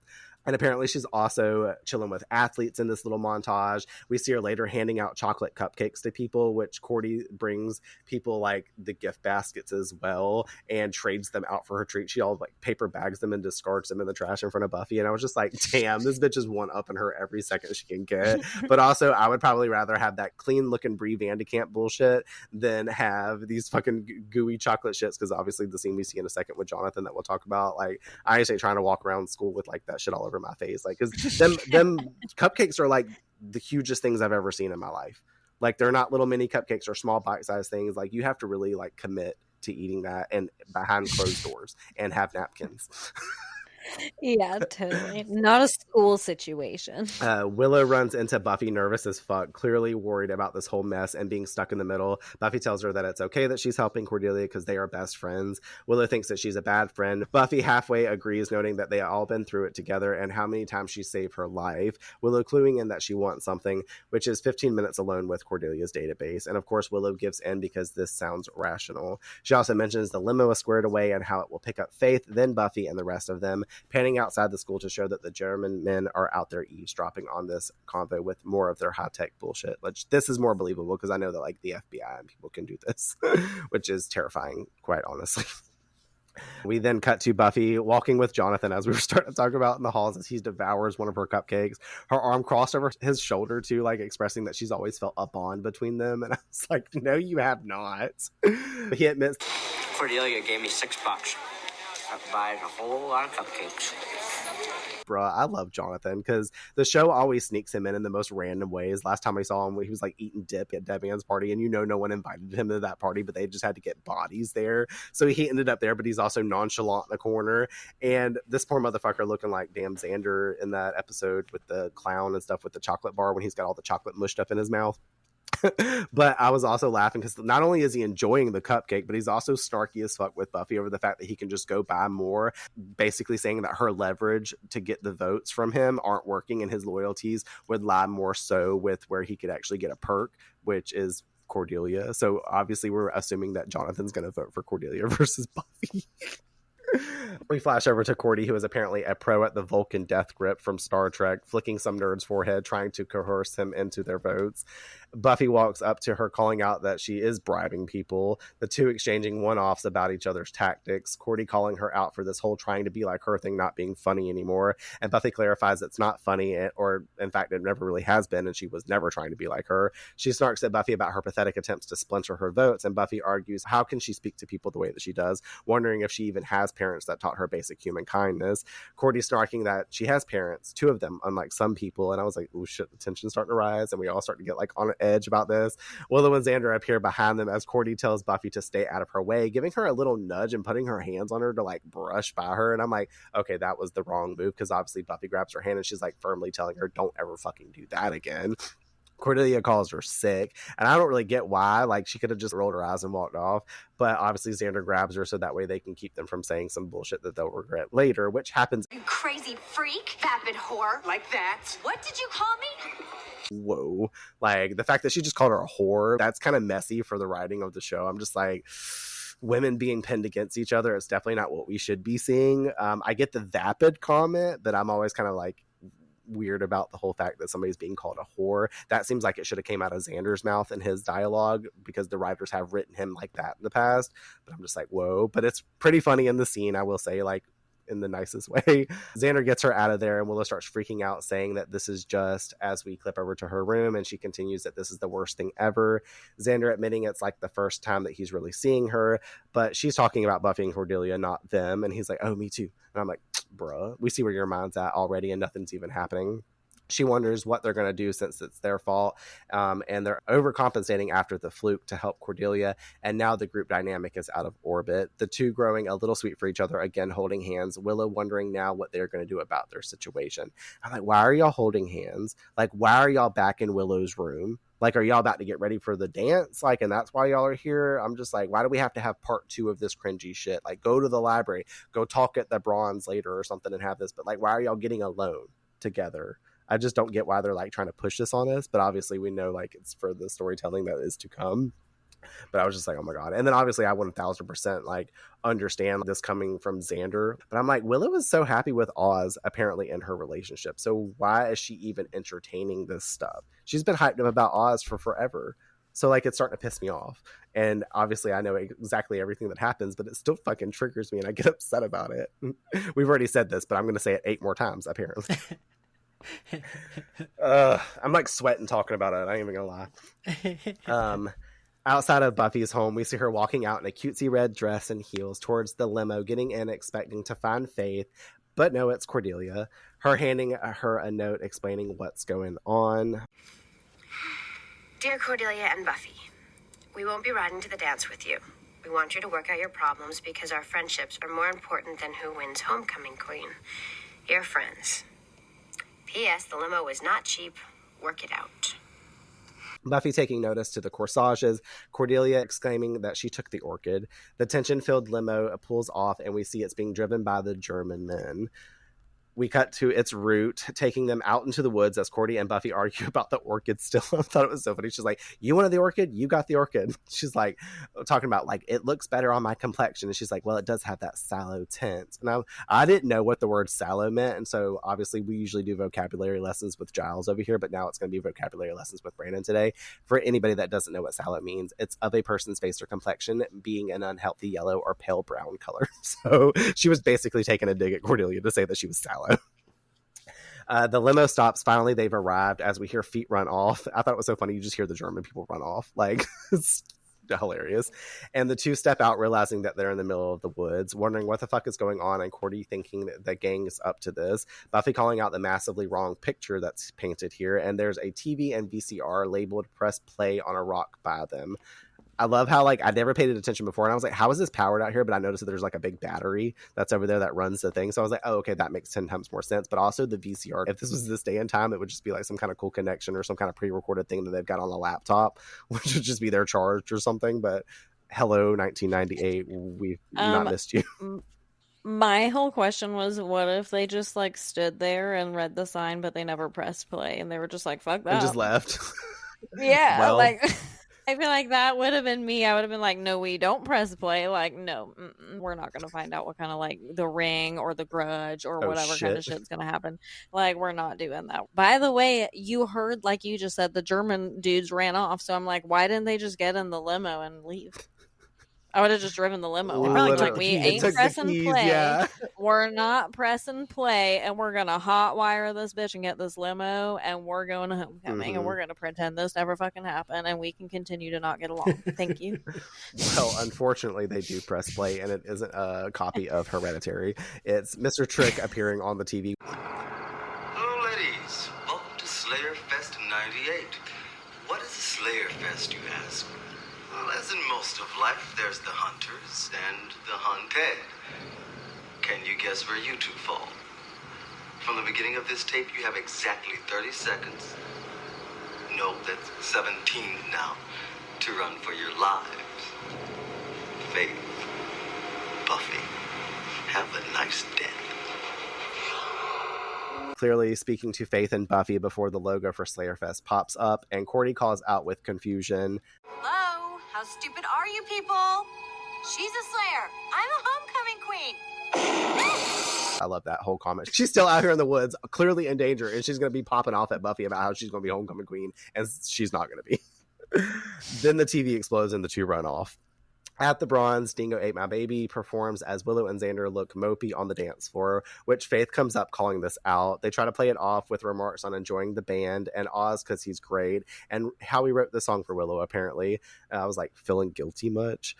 Faith looks over to see Scott Hope dancing with some new chick he's awfully close with, calling him a sleazebag to the two. Giles coming up to Willow and Xander, exclaiming alertedly that they need to find Buffy, that something terrible's happened. But he's just joking for scares, running off to find some finger sandwiches because he's like, ooh, is this finger sandwiches? I love Giles in this little, like, he's not in the episode much, but it's so funny when he is. And I was like, oh, the irony of the writing, though, because of the fact that something actually terrible is happening. So Giles is going to totally regret this 5 seconds later when he hears the message, like, in the library. But I was like, this is an interesting side of Giles that we haven't quite seen, him being a little jokey with the gang and showing up in this aspect. We cut back to the woods. The girls are running through, Cordy offering that they tell the people that she's not a Slayer and they could let her go, stopping Buffy, though, before she steps in a bear trap. As the hunter fires a gun at them, and Buffy chunks the bear trap over at the man, causing him to drop his gun, which she then picks up, and he steps into a bear trap that he had behind him. Did he not know that was there? That was a big accident on his part, but obviously he was thrown off. Perfect chance for Buffy, though, to grill him for information versus killing him, asking him how many are there in this game of theirs, and he tells them about everyone that's involved and how their boss is tracking everything on a computer. Cordy politely asks him to please tell his friends that she's not a Slayer, as the demon with the spikes in his arms throws him out the tree and misses them, and they run off again. Back at the Bronze, Faith walks up to Scott, doing a favor for Buffy, interrupting his dance to straight out lie and embarrass him in front of his date. Scott, there you are, honey. Hey, good news. The doctor says that the itching and the swelling and the burning should clear up, but we gotta keep using the ointment. Hi. telling him that his dick itch and burning shit should clear up with the ointment that they were told to use, because she's like acting, I guess, like he's her boyfriend or like they've been dating or something, and leaves him humiliated. And I was like, talk about a good friend right here. I love this energy from Faith for Buffy, because this is a good lookout. Like nobody else half the time looking out for Buffy, but at least like in this early part of the season, Faith is like right here on Buffy's side of the team. Like she's like, okay, this boy broke up with my friend that I'm making, and she was supposed to be here with me anyways, so I'm gonna go embarrass the fuck out of this guy. And I was like, that's what you get, Scott, for all this bullshit you've been doing. Giles comes up to Mopey, Willow, and Xander, again raving about his finger foods, but also stating he's going to head back to the library till the coronation later because he wants to be there when Buffy, expecting and hopes that she will win, a.k.a. however it turns out. But he awards the two for how they put Buffy and Cordy together to work things out, and they say that they've been gone a while and they must be really getting into it. Cutscene transition magic to the facts that are facting, and they are actually getting into it as Buffy and Cordy find a rundown cabin in the woods, aka a bando, to take shelter in. Buffy, still sporting the rifle, tells Cordelia that she needs a weapon, and Cordy freaking out about how she's going to die and never be crowned homecoming queen. I'm like, get over it at this point. Like, obviously you're not making it there at any point in time. And then she also talks about how she's not going to graduate from school or find out if it was real between her and Xander, or if it was just some temporary insanity that made her think that she loved him, and not getting the chance to tell him. Buffy claims, yes, you will. We are going to get out of here, and we are going to head back to the library where Giles and the rest of the weapons live. Then I'm going to take out the rest of these guys just in time for you to congratulate me on my sweeping victory as homecoming queen. So petty about her snark. She's like, we're gonna get back just in time for you to congratulate me. I'm like, oh shit. So she can do the same thing Cordelia is doing. Cordy fixates on the fact that Buffy is just trying to get her mad so she won't be scared. And hey, it's working. Where's a damn weapon? So she moves to search for one. Buffy asking if she really loves Xander. Cordy exclaiming, well, he sort of grows on you like a chia pet. Moving over to Buffy to show her a wooden spatula that she's found in a drawer. And Buffy's like, that's it? And she's like, well, I found that a telephone. And obviously Cordelia is very dense. And she's like, a telephone.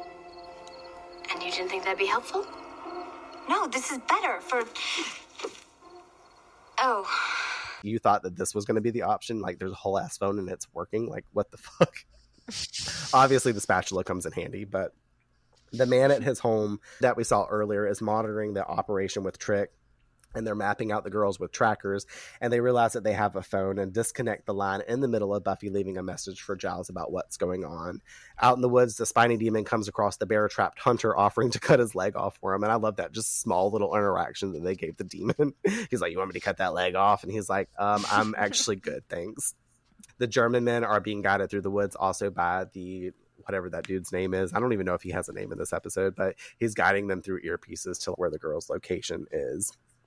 Cutting over to the library as Giles sips tea from his lovely green mug that we like to point out, plays the message on the answering machine from Buffy, and hears that they are in big trouble at the woods. Giles looking alarmed and definitely regretting his earlier jokes, as I said. Back at the bando, Cordy is snarking about how every time she goes off with Buffy somewhere, it always ends in violence and terror, and Buffy welcomes her to her life, but Cordy is displeased with her life. Cordy expressing again that all she wanted to do was be homecoming queen. Buffy arguing that's all she wanted also. Cordy doesn't even get why she cares about being homecoming queen when she does shit like this. Buffy laying it out for her. Because this is all I do. This is what my life is.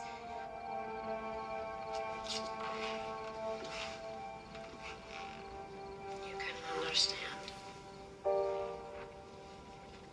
just thought, homecoming queen, I could pick up a yearbook someday and say, I was there. I went to high school, I had friends, and for one moment, I got to live in the world. And that'd be proof. Proof that I was chosen for something other than this. Besides, I look cute in a tiara. Her expression here, I feel like it has a lot of validity because obviously she wants to be normal and prove that she can be someone mostly to herself. We'll obviously talk about it more later, but I really like the statement and the fact that Buffy gets to speak on herself, and also the fact that she, like, I don't know if you've ever read Mark Field's book and like really went into Buffy metaphor and the subtext of the show and like what they're always trying to talk about, but like Cordelia is always her shadow energy in the mundane world, just like Face kind of like the Slayer shadow. So I thought it was interesting that she expresses all of this to like her shadow side. and they're always pinned and mirrored together. So I thought that was pretty cool. Cordy looks to be understanding and moved by Buffy's speech, but they hear a noise as the demon crashes into the bando through a window, attacking them. Buffy taking him on with some deer antlers off the wall. Cordy smacking him with the spatula numerous times. Buffy still battling him, reminds Cordy of the gun, which she picks up and aims, firing it towards the two and missing entirely, striking a bottle close to Buffy. Her taking back her previous statement. Cordelia, the spatula. Love it. Cordy obviously cannot aim. Funniest shit ever. But I'm like, damn, don't give Cordy a gun ever again. She's clearly not ever taken hunting lessons. The German twins close in on the bando with a grenade launcher. Buffy struggles with the demon as they launch it inside under instruction of their boss. The two notice it and flee, Buffy and Cordy jumping out of the bando's window. The demon attempting to do the same, but unfortunately jumping into a curtained window that's boarded up, knocking him back onto the floor on top of the grenade. And outside we see Buffy and Cordy running off as the house explodes, engulfed in flames. Buffy telling her that they got to get back to the library, running away. And this is obviously the first time we start to see that they do not look as cute as when they got in the woods. I also like this scene too, and I wonder if this is where Sarah like broke her hand or some shit like that too from that fall and like all that. But I would assume that that was stunt actors, but also it might not have been. They could have had them just like fall onto like a little tarp or something on the ground. At the library, though, the Gorch couple have knocked out Giles and are going through all the weapons in his cabinet. Second time we've seen Giles knocked out this season, because we all know that's a theme for Giles to constantly be unconscious in this show. You can see the Angelus defeating a Catholicsword also in the cabinet back there in the little like cage. I hadn't noticed that before, but I was like paying attention this time around. I was like, oh, that's a fun little callback with all the other weapons. His wife is playing around with the crossbow, pointing it towards Lau, who says that she needs to be careful with these because, you know, they'll go faster or go through you faster than Uncle Pete's chili. Thought that was a fun comment, so I figured I'd include it because it's the Southern life for them. She claims that she wants to date Buffy. Now I gotta act like her, but she's like, it'll be my wedding present to you for what she did to your poor brother. And he starts reminiscing, saying like Tector's name as well. And I was like, oh, a little callback to Tector. She's impatiently waiting for her arrival. She's like, man, when's she gonna get here? I just thought it was funny. Lau looking to Giles on the floor, saying that he is her watcher and she will show when she's done getting rid of some competition. So I'm like, apparently they thought that the fact that they've got them post up here as a second up front to everything that was going on in the woods, either they knew that the Slayers were going to make it out of there, or at least maybe one of them. So they had to have the second line of defense out. But also like the Gorge people are kind of talking like they already know that the Slayers are going to take it down. Lyle himself obviously knows that Buffy is someone to contend with because he fled from her at the end of Bad Eggs. Yeah, no, I always assume that it's like no one's a team and like everyone just picked where they would try to like get them. And because Lyle Gorch, like you said, he like kind of knew her, so he might be like the school too because he's been there she'll before. Probably kill everyone in the woods. I'll wait till she like comes back here after killing everybody. True. I didn't think about that. Tracking the girls, the boss man tells Trick that the girls have arrived back in town and got away temporarily. Trick awarding the Slayers for making it this far. A knock at the door being heard and Trick saying that he will go take care of it. Moving over to answer it and being grabbed by officers and hauled off the premises. Him appalled, wondering about a warrant. Buffy and Cordelia arrive in the school halls. Buffy saying that the Germans keep seeming to find them, but they still need to take down them and the Gorches before making it back to the homecoming or for the homecoming coronation. And obviously, like I was saying, at this point, these girls look disgusting. Their hair are all jacked up and like mostly Buffy though, because like Cordelia, she's got some dirt on her, but her hair still looks pretty damn good. It looks, if anything, a little teased now. But poor Sarah Michelle Gellar had to sit in the chair a little bit longer to be made ugly. Like, I don't know what was going on. Well, she's doing all the work, to be fair. Like, Cordy's not like... True. I guess that, yeah, you make a fair point. She's basically still acting as protector for Cordelia because like there's more at stake with Cordelia's life being in danger. Like, Buffy's the Slayer, so she's already got natural protection there. I love Ian being here to fill in my blanks. You're answering all my questions. They go to enter the library, but then they are blindsided by the vamps as the woman attacks Buffy, Lyle watching. Cordy tosses her the spatula that she's still carrying.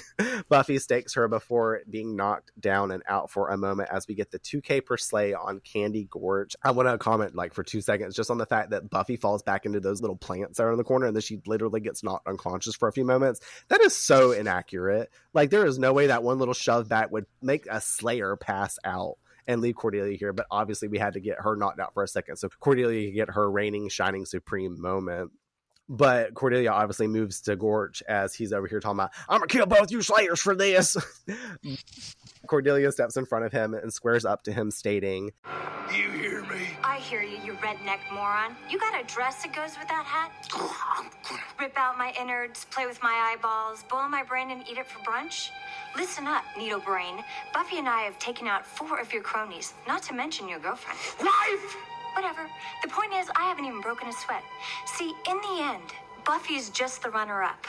I'm the queen. You get me mad? What do you think I'm gonna do to you? Scene, go Cordelia, because we love to see this. Like Cordelia, your name is not Cordelia, your name is Courtney. Courtney, what did you think of Cordelia stepping up like this in this moment? Honestly, this is my Slade moment of the episode, but I love this. I love this for Cordelia mostly, but I also love it for the fact that it just calls back that this whole time everyone is supposed to be, well, not everyone, but the people who set this up are under the illusion that Cordelia is the Slayer.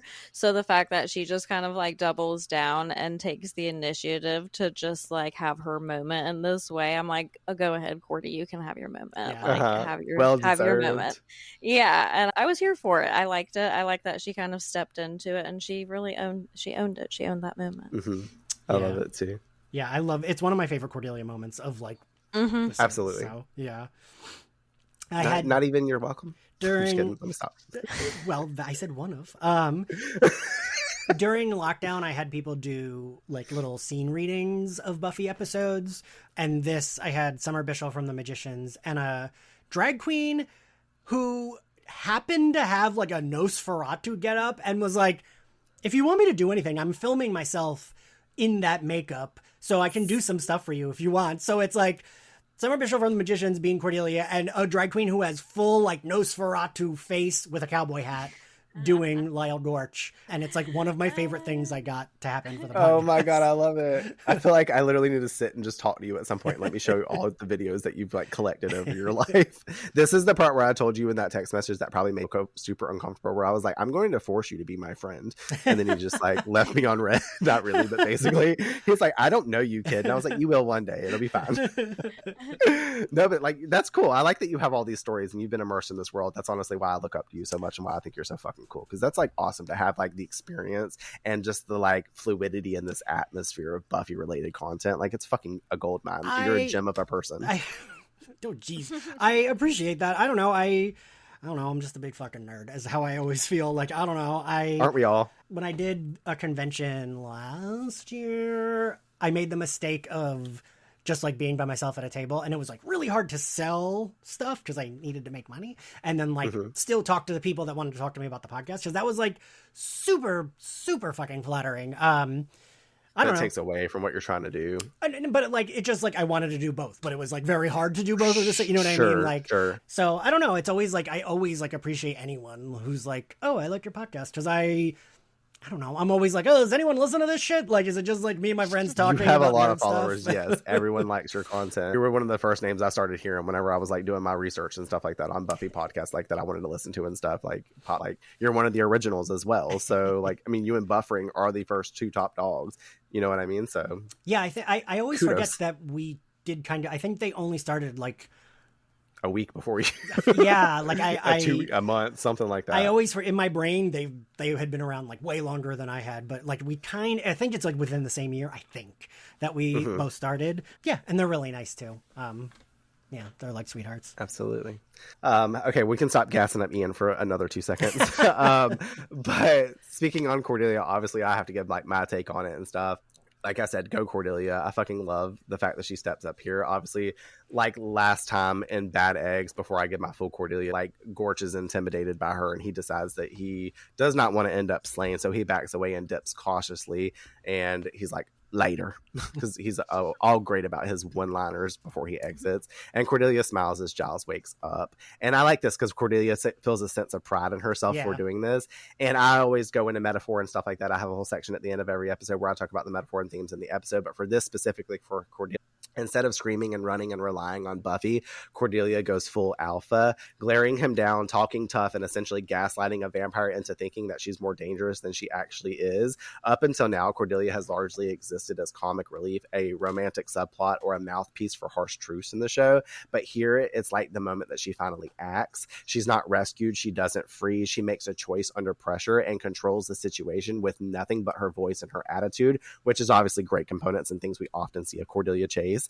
I see that as a powerful thing for her, and that's just power in general, because where Buffy has fist, Cordelia has confidence, social strategy, and a terrifying lack of filter. So she uses the tools that she has, and it reframes her perceived shallowness as someone that can be tactical when wielded right. It shows growth on her part. Earlier, obviously, Cordelia might have screamed, waited to be rescued, or thrown someone under the bus. But by this point in season 3, she's been around danger enough to stand her ground, think on her feet, and actually help Buffy survive the night, because she's been here in the thick of it with her. Lyle Gorch can't tell who's who at this point either, with the fact that they don't know that this isn't the Slayer. And neither can the audience in this moment either, watching the show when Cordelia has this moment. Cordelia feels like the Slayer for just a beat, and it plays into the episode's larger metaphor about identity, who we are versus who people think we are, because in metaphor, Cordelia's bluff is a metaphor for all the times that girls or women have to fake confidence or project fearlessness in order to stay safe or get through a threat. It's about performance as protection and the strength that comes from even pretending to be strong until you actually feel it. So you give yourself that power just by encouraging yourself to be like, hey, I'm gonna fake it till I make it. And this scene gives Cordelia a sense of agency also with the stand that she takes, because we haven't seen too much aid of Cordy except for her self-centeredness. And it shows that she's learned a thing or two also from Buffy by what's occurred. And also this deeply mirrors her own natural way of being and how she can intertwine the two to make it play in her favor and actually help out. So that's what I really like and what I really take from this scene with Cordelia. And it's also one of my top Cordelia moments for the series, but I'm pretty sure most people would agree with that because it's a standout Cordelia moment. Later, we see the three sitting together as Buffy, and the three being Giles, her, and Cordelia, talk that which should teach them to mistake Cordelia for a Slayer. Giles admits that he feels bad being responsible for the limo switch approval, and we're like, oh, so this was all Giles' fault. Like, Giles is the one that suggested all of this to happen. Great. Buffy saying it gave her and Cordy a chance for quality death time, and Cordelia still is gassing up the corsages that they got. She can't get over this damn orchid. Giles not recalling them getting those, but taking notice to the tracker that's being placed in the florals. Okay, well, that's how the fucking Germans have been following you all night. Cordy quickly rips hers off and she throws it at Buffy. She's like, get rid of this shit. I'm like, okay, well, now we're back to Cordelia, regular Cordelia. Like, she's not trying to help. She's just like, here, you take this problem. Buffy tells Giles, quick, we need some toilet paper. And I love Cordelia's comic. She looks over at Buffy. She's like, yeah, that'll help. I'm like, because she clearly doesn't understand. I'm just like, wow, how quick we are right back in the same situation as where we started. I wouldn't have known that either, though, to be fair. I'd have been like, the hell do we need that for? Obviously, in this moment, none of us do, but like once you find out and stuff like that, I mean, obviously we don't know, but it is a very smart tactic that Buffy has with wet toilet paper. And I used to do this and throw it up on the ceiling with my brother. So like, I've definitely this being a thing and making it a wad. I mean, it's the same thing as like getting a spitball and shooting it through a straw at somebody in class or some shit. You know what I mean? We've all, I hope not all, but most of us have done that. Guilty, but you know, I was a little shit in 7th grade. We see her with infrared goggles and guns on. When I first used to watch this as a kid, I was like, why are they walking to a fully lit building putting on well, I thought they were just like night vision goggles, because when they first switch on, they're on the green mode, like it's nighttime. But then obviously it's like switched to infrared vision so they can see like body heat and stuff signature wise. So I was like, oh, okay, well, that makes more sense. Buffy runs by towards the room they went into. Obviously they fire some rounds at her into. She eventually, once they're in there, throws one of the corsages at one of their backs and sticks to them due to the wet toilet papes. And the boss instructs them that they are locked in on the targets and to fire, unknowingly firing at one another through their walls and killing each other. The boss man at home seeing their blips disappear off the radar, because apparently there's a heart rate monitor on these florals. Like, that is not even a thing. So I don't even know how he saw this, but he thinks that they won. And we all collectively say, nah, brah. We clip over to City Hall that night. Mr. Trick is brought into the mayor's office, where he is pleased to meet Mr. Trick, introducing himself as Richard Wilkins, the mayor of Sunnydale. Trick wants to know what he's doing there, taking a seat as the mayor mentions his well-dressed attire being exciting. Trick commenting, clothes make the man. But Mayor Wilkins voices as he understands it, he's not a man exactly. So we know at this point he knows about vampires.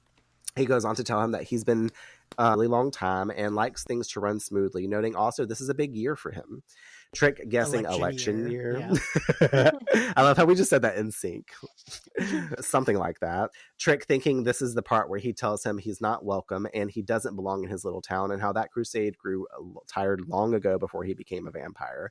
The mayor goes on to talk about how the children of this community are the heart of them and how he needs them, aside from their rebellious element, which needs to be dealt with, aka Buffy and Faith and anybody other that's in cahoots with them. Trick assuming rebellious element means the Slayers and comments how that might be taken care of tonight. And I love this because the mayor voices how he's heard of it. And I love his little chuckle when he's like, That's a very enterprising idea you have, SlayerFest. I love that name, by the way. You see, that's the kind of initiative I need on my team. We all love Harry Groner's laughs in this show because he's such a pleasant man, even though he's like obviously not on the affiliation of good sided vibes. Trick stating maybe he doesn't want to be a part of his team, and the mayor giving him a devious glare saying that won't be an issue, telling him, So you and I are going to get along very well. Moist towelette? very important to put that in there because he's like, did you need to wipe your hands? Are they clean? Do you have mayonnaise on them perchance? Maybe a little blood from earlier. We don't need no hepatitis scares in my office. We move over to our last scene at the Bronze as the coronation drum roll has arrived. The moment we've all been waiting for. Willow wondering where the fuck Buffy and Cordy are because they'll miss the announcement. Oz thinks that they've been mud wrestling as they appear all dirtied up. Xander wondering what the fuck they did to each other. It's so funny because he's like, God, what did you guys do to each other? It's a long story, but not that long apparently because they got hunted. Buffy does praise people not messing with Cordelia as Xander laughs and Cordy just looks at him and he's like, okay, I need to shut the fuck up. And I'm like, well, finally. The look she gives him is so good. It specifically always reminds me of in Seinfeld, frickin' Julia Louis-Dreyfus would give like a really good like shut the fuck up look, and Cordelia, Charisma Carpenter gives like that exact same I could look. see that. Yeah. I haven't seen Seinfeld in forever. That's like a show I probably need to revisit at some point. I'm all like rewatching Friends all the time, but I need to go back to Seinfeld at some point. Seinfeld is when like I actually want to watch it. My go-to background sitcom. Like, is it? If I'm like working, I just want something. My ADHD, I like need the TV on, even if my headphones are in. I'm at my computer, and that's usually like a show like that is good for me as a back because it's like I can pay attention to a joke and laugh, and I don't need to care about what the plot is. Absolutely. Devin starts to announce the winner as Cordy tells Buffy, after all that we've been through tonight, this whole who gets to be Queen capade seems pretty damn important. Oh, yeah. And we think there's going to be like a moment where they're like, oh, we can just let bygones be bygones. But like, they're both, no, we're still very much into this. The winners are announced as a tie for the first time ever. And I love it because you get like pumped up. They like the camera pans in on Buffy and Cordelia and they're like looking at each other like, holy shit, we're both going to win. This is the best outcome for either of us. But it's unfortunately announced that Holly and Michelle have both won, and Buffy and Cordelia are pissed. They turn and walk away together out of the Bronze. We fade to black, and here endeth the episode. So funny. And I love how like the music continues to play and it's like the fucking like award sounding like blaring trumpets type bullshit. Like you hear the girls so funny. Like, talking about their award. Yeah.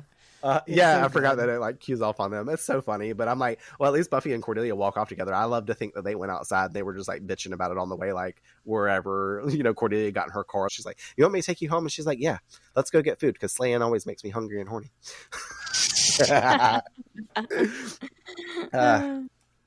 But I do feel like, even though they're both like, it's still damn important who wins, I feel like this is them like kind of getting each other. And like after the like cab, they're like, all right, like I feel like they have like a little bit of like, I mean, they were okay before this, but like they have a little bit more respect or get each other a little bit more after that. Mm-hmm.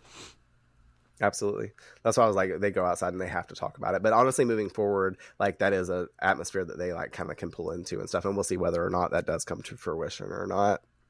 I was going to the section for metaphor, and I have like a small brief one to talk about, but obviously this episode, SlayerFest 98, kicks off a chaotic but fun metaphor for what high school feels like, a gauntlet of tests, traps, and constant threats. At its core, Homecoming is about visibility and value, especially for Buffy, who's once again caught between the life that she has and the life that she wants. It's not really about winning the crown, it's about being seen, as we prefaced earlier. In a world where she's constantly saving people but rarely acknowledged, Buffy craves some small sense of normalcy and validation. The Homecoming Queen race becomes symbolic of that, a way to reclaim something ordinary and maybe feel just a moment like she belongs. But the episode doesn't stop at Buffy. It holds up a mirror to what high school and honestly life can feel like for so many girls, a battlefield of social competition, masked emotions, and invisible wounds. SlayerFest 98 is a ridiculous concept on paper, but it's also this brilliant metaphor for the gauntlet of growing up female, always being hunted, judged, and underestimated. Cordelia in particular gets this surprisingly empowering arc where she's mistaken for the Slayer and actually rises to the occasion, not with fists, but with fierce confidence and zero hesitation. And it shows that power doesn't just look like throwing punches. Sometimes it looks like bluffing a vampire into running for his own life. And running under all of it, the theme of identity, how we're seen, how we perform, and who we really are beneath it all. Whether it's Buffy wanting to be chosen for who she is, Cordelia proving she's more than just a pretty face, or Willow and Xander quietly grappling with feelings that they don't want to admit, this episode asks, ultimately, what parts of ourselves do we hide or push down to survive, and what would happen if we let them surface? Mark Fields in his book mentions Cordy has functioned as Buffy's shadow self from the beginning, and the competition for Homecoming Queen generates conflict between the two and re-emphasizes that role. This whole trying to be like me isn't really funny anymore, as Cordelia quotes. Buffy denies that, but we can all see that it's true. Buffy gives into her shadow, adopting behaviors and attitudes that she normally controls, and it's not until their friends force them together and Cordy gets to experience Buffy's life does Buffy regain control. Her metaphorical grown-up self rescues her from shallowness and distraction from her destiny, which I thought was an interesting thing, because we see how Buffy starts to like go down a bad path but then gets back on the path, because we all know the metaphor overall is like the road to adulthood and all that type of stuff. So she acts more like an adult versus the immature way that Cordelia was acting in the beginning of the episode. So that's why I chose to include that one last little piece. Buffy fun facts. SlayerFest 98 was originally going to be more expansive with more hunters and traps, but budget constraints made it a smaller scale production. Still, it adds a campy fun that contrasts the emotional heaviness. There was a deleted scene. This exchange was cut for length between Buffy and Jonathan. Buffy's like, okay, how about you vote for me and I don't beat the living crap out of you? And Jonathan's like, that works for me. And Buffy's like, tell your friends. Which absolutely makes sense for the scene that we get, because as I was saying earlier, Jonathan's like, I'm going to vote for Cordelia. And Buffy's like, but not. Pop culture references are in plenty this episode. Buffy tells Miss Moran that her class on contemporary American heroes from Amelia Earhart to Maya Angelou changed her life. Cordelia tells a group of students about her doing the Vulcan death grip, a technique from the Star Trek franchise, which I said earlier, but I've never watched Star Trek, so I don't really know what that means, but won't be the last time we hear a Star Trek reference. Cordelia says that Xander kind of grows on you like a chia pet, which is obviously a reference to the pots in the shape of various animals which are used to grow plants. Huge thing back in the day. Cordelia calls Buffy a guacamole queen, Ian's favorite, a reference to the 1975 song Inca Roads by Frank Zappa. Oz declares, as Willow goes, so goes my nation. This comes from the political adage, as Maine goes, so goes the nation, describing Maine's reputation as a bellwether state for presidential elections. The old man refers to Frawley as Daniel Boone, in reference to an American explorer also portrayed in the live-action adventure TV series of the same name. And this has been your round of Buffy Fun Facts. Now we can get into our final slays. Final slays. Final slays, Homecoming with SlayerFest 98, a.k.a. Ian. My normal thing. Final slays, get the fuck out of here.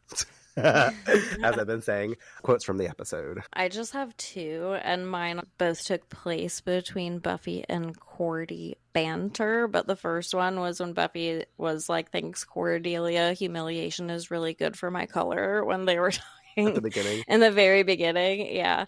And then later on when Cordelia's talking to Buffy and she was like, it means being an actual part of the school and having actual friends to Buffy. Because that was just kind of like a burn, a good one, but it was a burn.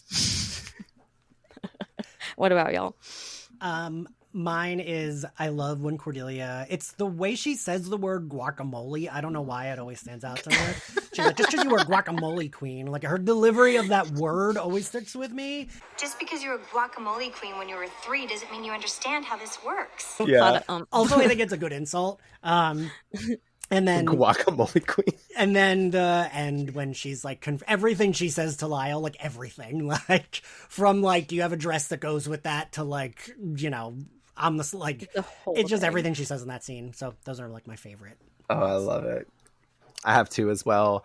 Mine from Buffy, whenever she was like, I thought Homecoming Queen, I could open a book someday and say I was there, I went to high school and had friends for just 1 minute, I got to live in the world, and there would be proof that I was chosen for something other than this. And then obviously when she ends it with, besides I like cute and a tiara, like but I also like the comment just because the chosen path is obviously something that we've talked about a whole lot, and the fact that she wants validation and that proof that she was chosen for something other than like this bullshit, like that always hits home for me, so I had to include that.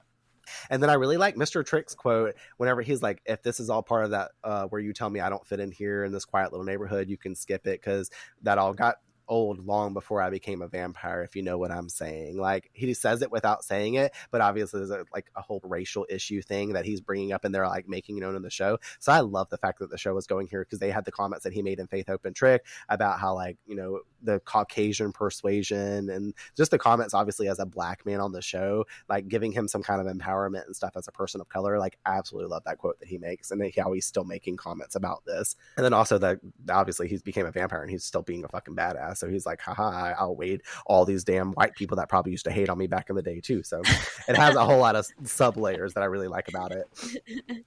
Who did you guys choose for your Shining Slayer this episode?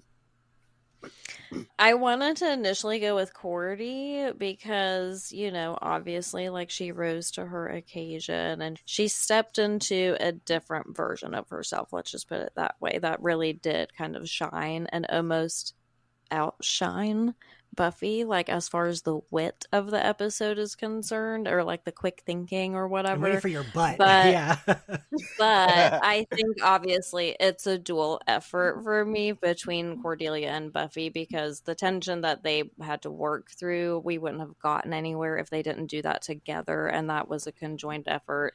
And obviously from physically kind of slaying to verbally slaying, they both, I think, played an equal part. So for me, it's both of them equally. I'm gonna go with Cordelia, but I do agree with all of your points, Courtney. But also they slayed in their outfits, so yeah, it's true. I do like Cordelia's dress better. I don't hate either of them, but I no, I like both. Cordelia's dress better, honestly, out of the two of them. Mm-hmm. I'm much more a fan of green than I ever would be of red. But these bitches look like Christmas together, so yeah. Happy holidays, motherfuckers. My Shining Slayer is the spatula.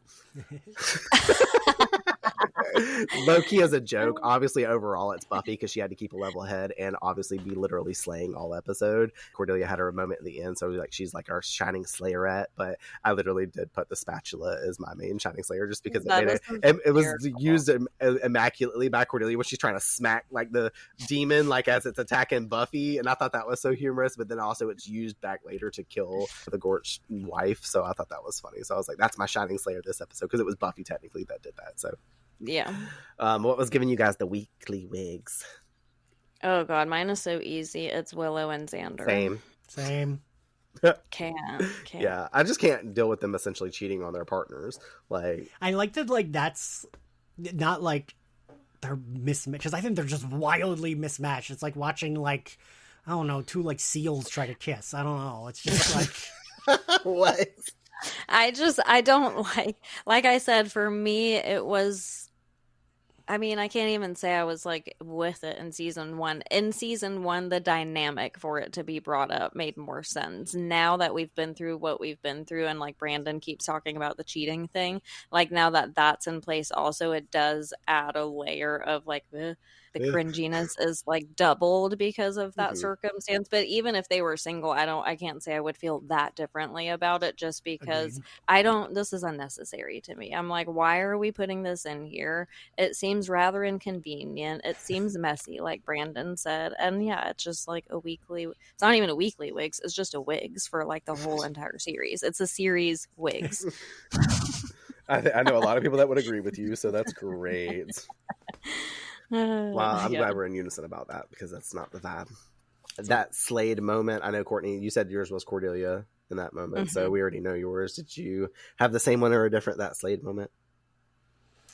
Ian? It's that He's like, I don't know. I picked both of them because that's why I made sure I had two quotes for my quotes, because it's the Cordelia moment. Like, I just love it so much. I don't know. Yeah. I wrote Buffy taking out every force against her, especially crediting the wet toilet paper takedown of the German brothers, because who the fuck thinks to do that? So that was that Slade moment, because like Buffy is always super resourceful. So this bitch is immediately like, I need some toilet paper. And I'm like, how do you know how to do this, Buffy? Like, why is this the first thing that popped into your head? But also that kind of slays. It does. Yeah. All right, our final category for Courtney, Slayerette prediction as usual. One, what do you think is going on or will unfold from the Xander Willow situation?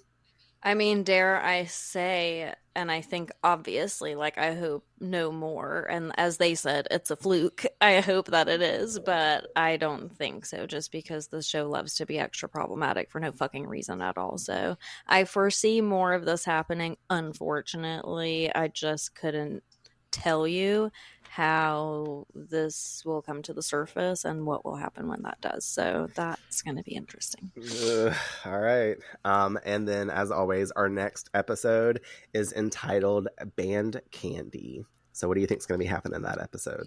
Band Candy. Like a band. Like a band? Like a band. Like a band that plays performer, on stage. Yes. Or like a marching band. And then the word candy, like candy. Like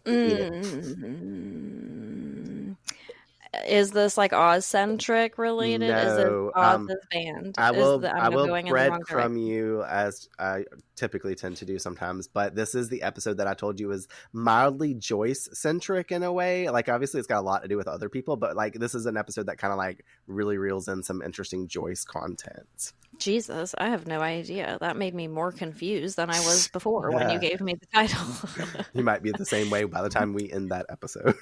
Oh shit. Okay. Well, I think I'll just quit while I'm ahead. It's a good one. Y'all That's are what not getting a prediction. That's my breadcrumb for you. It's a good one.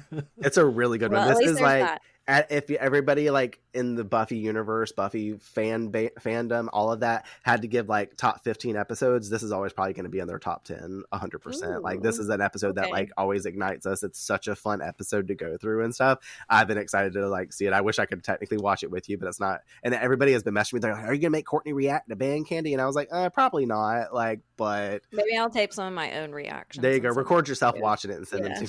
Okay. It'll be funny. I'd love to know. Text me while you're watching it for sure, and I'll watch it too. Oh yeah, I should do that anyway, so you can use those text messages as content sometimes, because I feel like those get unhinged quickly.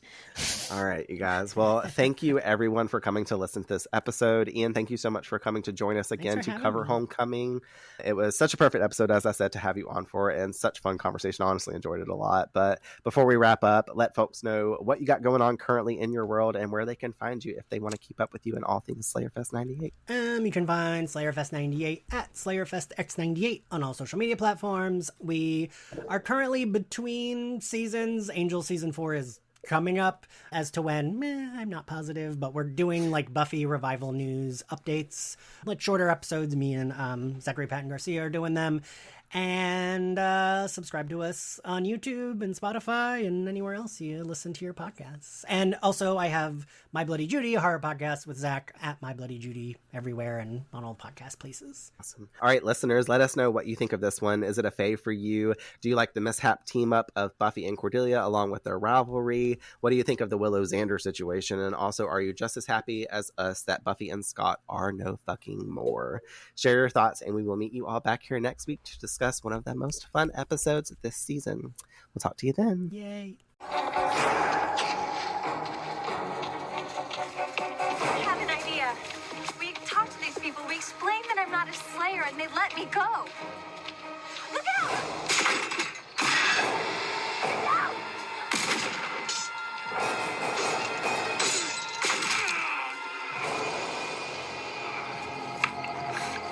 That's got us smart. Now, I can let you out of that, or I can put a bullet in your head. How many are there in this little game, and what are they packing? There's me. 2 Germans with AR-15s and grenade launcher. Yellow-skinned demon with long knives. Vampire couple from Texas named Gorge. That everybody? Everybody who's out here. Germans are wired. Their boss is tracking them on computer. Now get me out of this! Could I just ask you an eensy favor? Could you just tell your friends that I'm not a slayer? Thanks for tuning in to this episode of Buffy on Revamped. Remember to join us next week for a new episode release as we continue our journey through Sunnydale. We also would like to hear from you, so share your thoughts. Discuss with us your perspectives on this or previous week's episodes by following us on Instagram and sending us a DM at @revamped_rewatch podcast. Or by emailing us at revampedrewatchpod@gmail.com. Additionally, we will be choosing one of your messages to shout out in an upcoming episode release. And if you happen to love abandoned places but prefer them vampire-free, check out Echoes of Elsewhere, an urban exploration podcast, where I interview urban explorers about the eerie spaces they uncover, anything from haunted schools, forgotten mansions, and tunnels that probably don't lead to the Hellmouth. From history to mysteries, tips and tricks of the trade, I dive into all things urbex. Subscribe and listen wherever you get your podcasts. Until next time, the Earth is definitely doomed. This podcast is dedicated to the Buffyverse, to its fans, and my sister, Tiffany Dawn Pearson.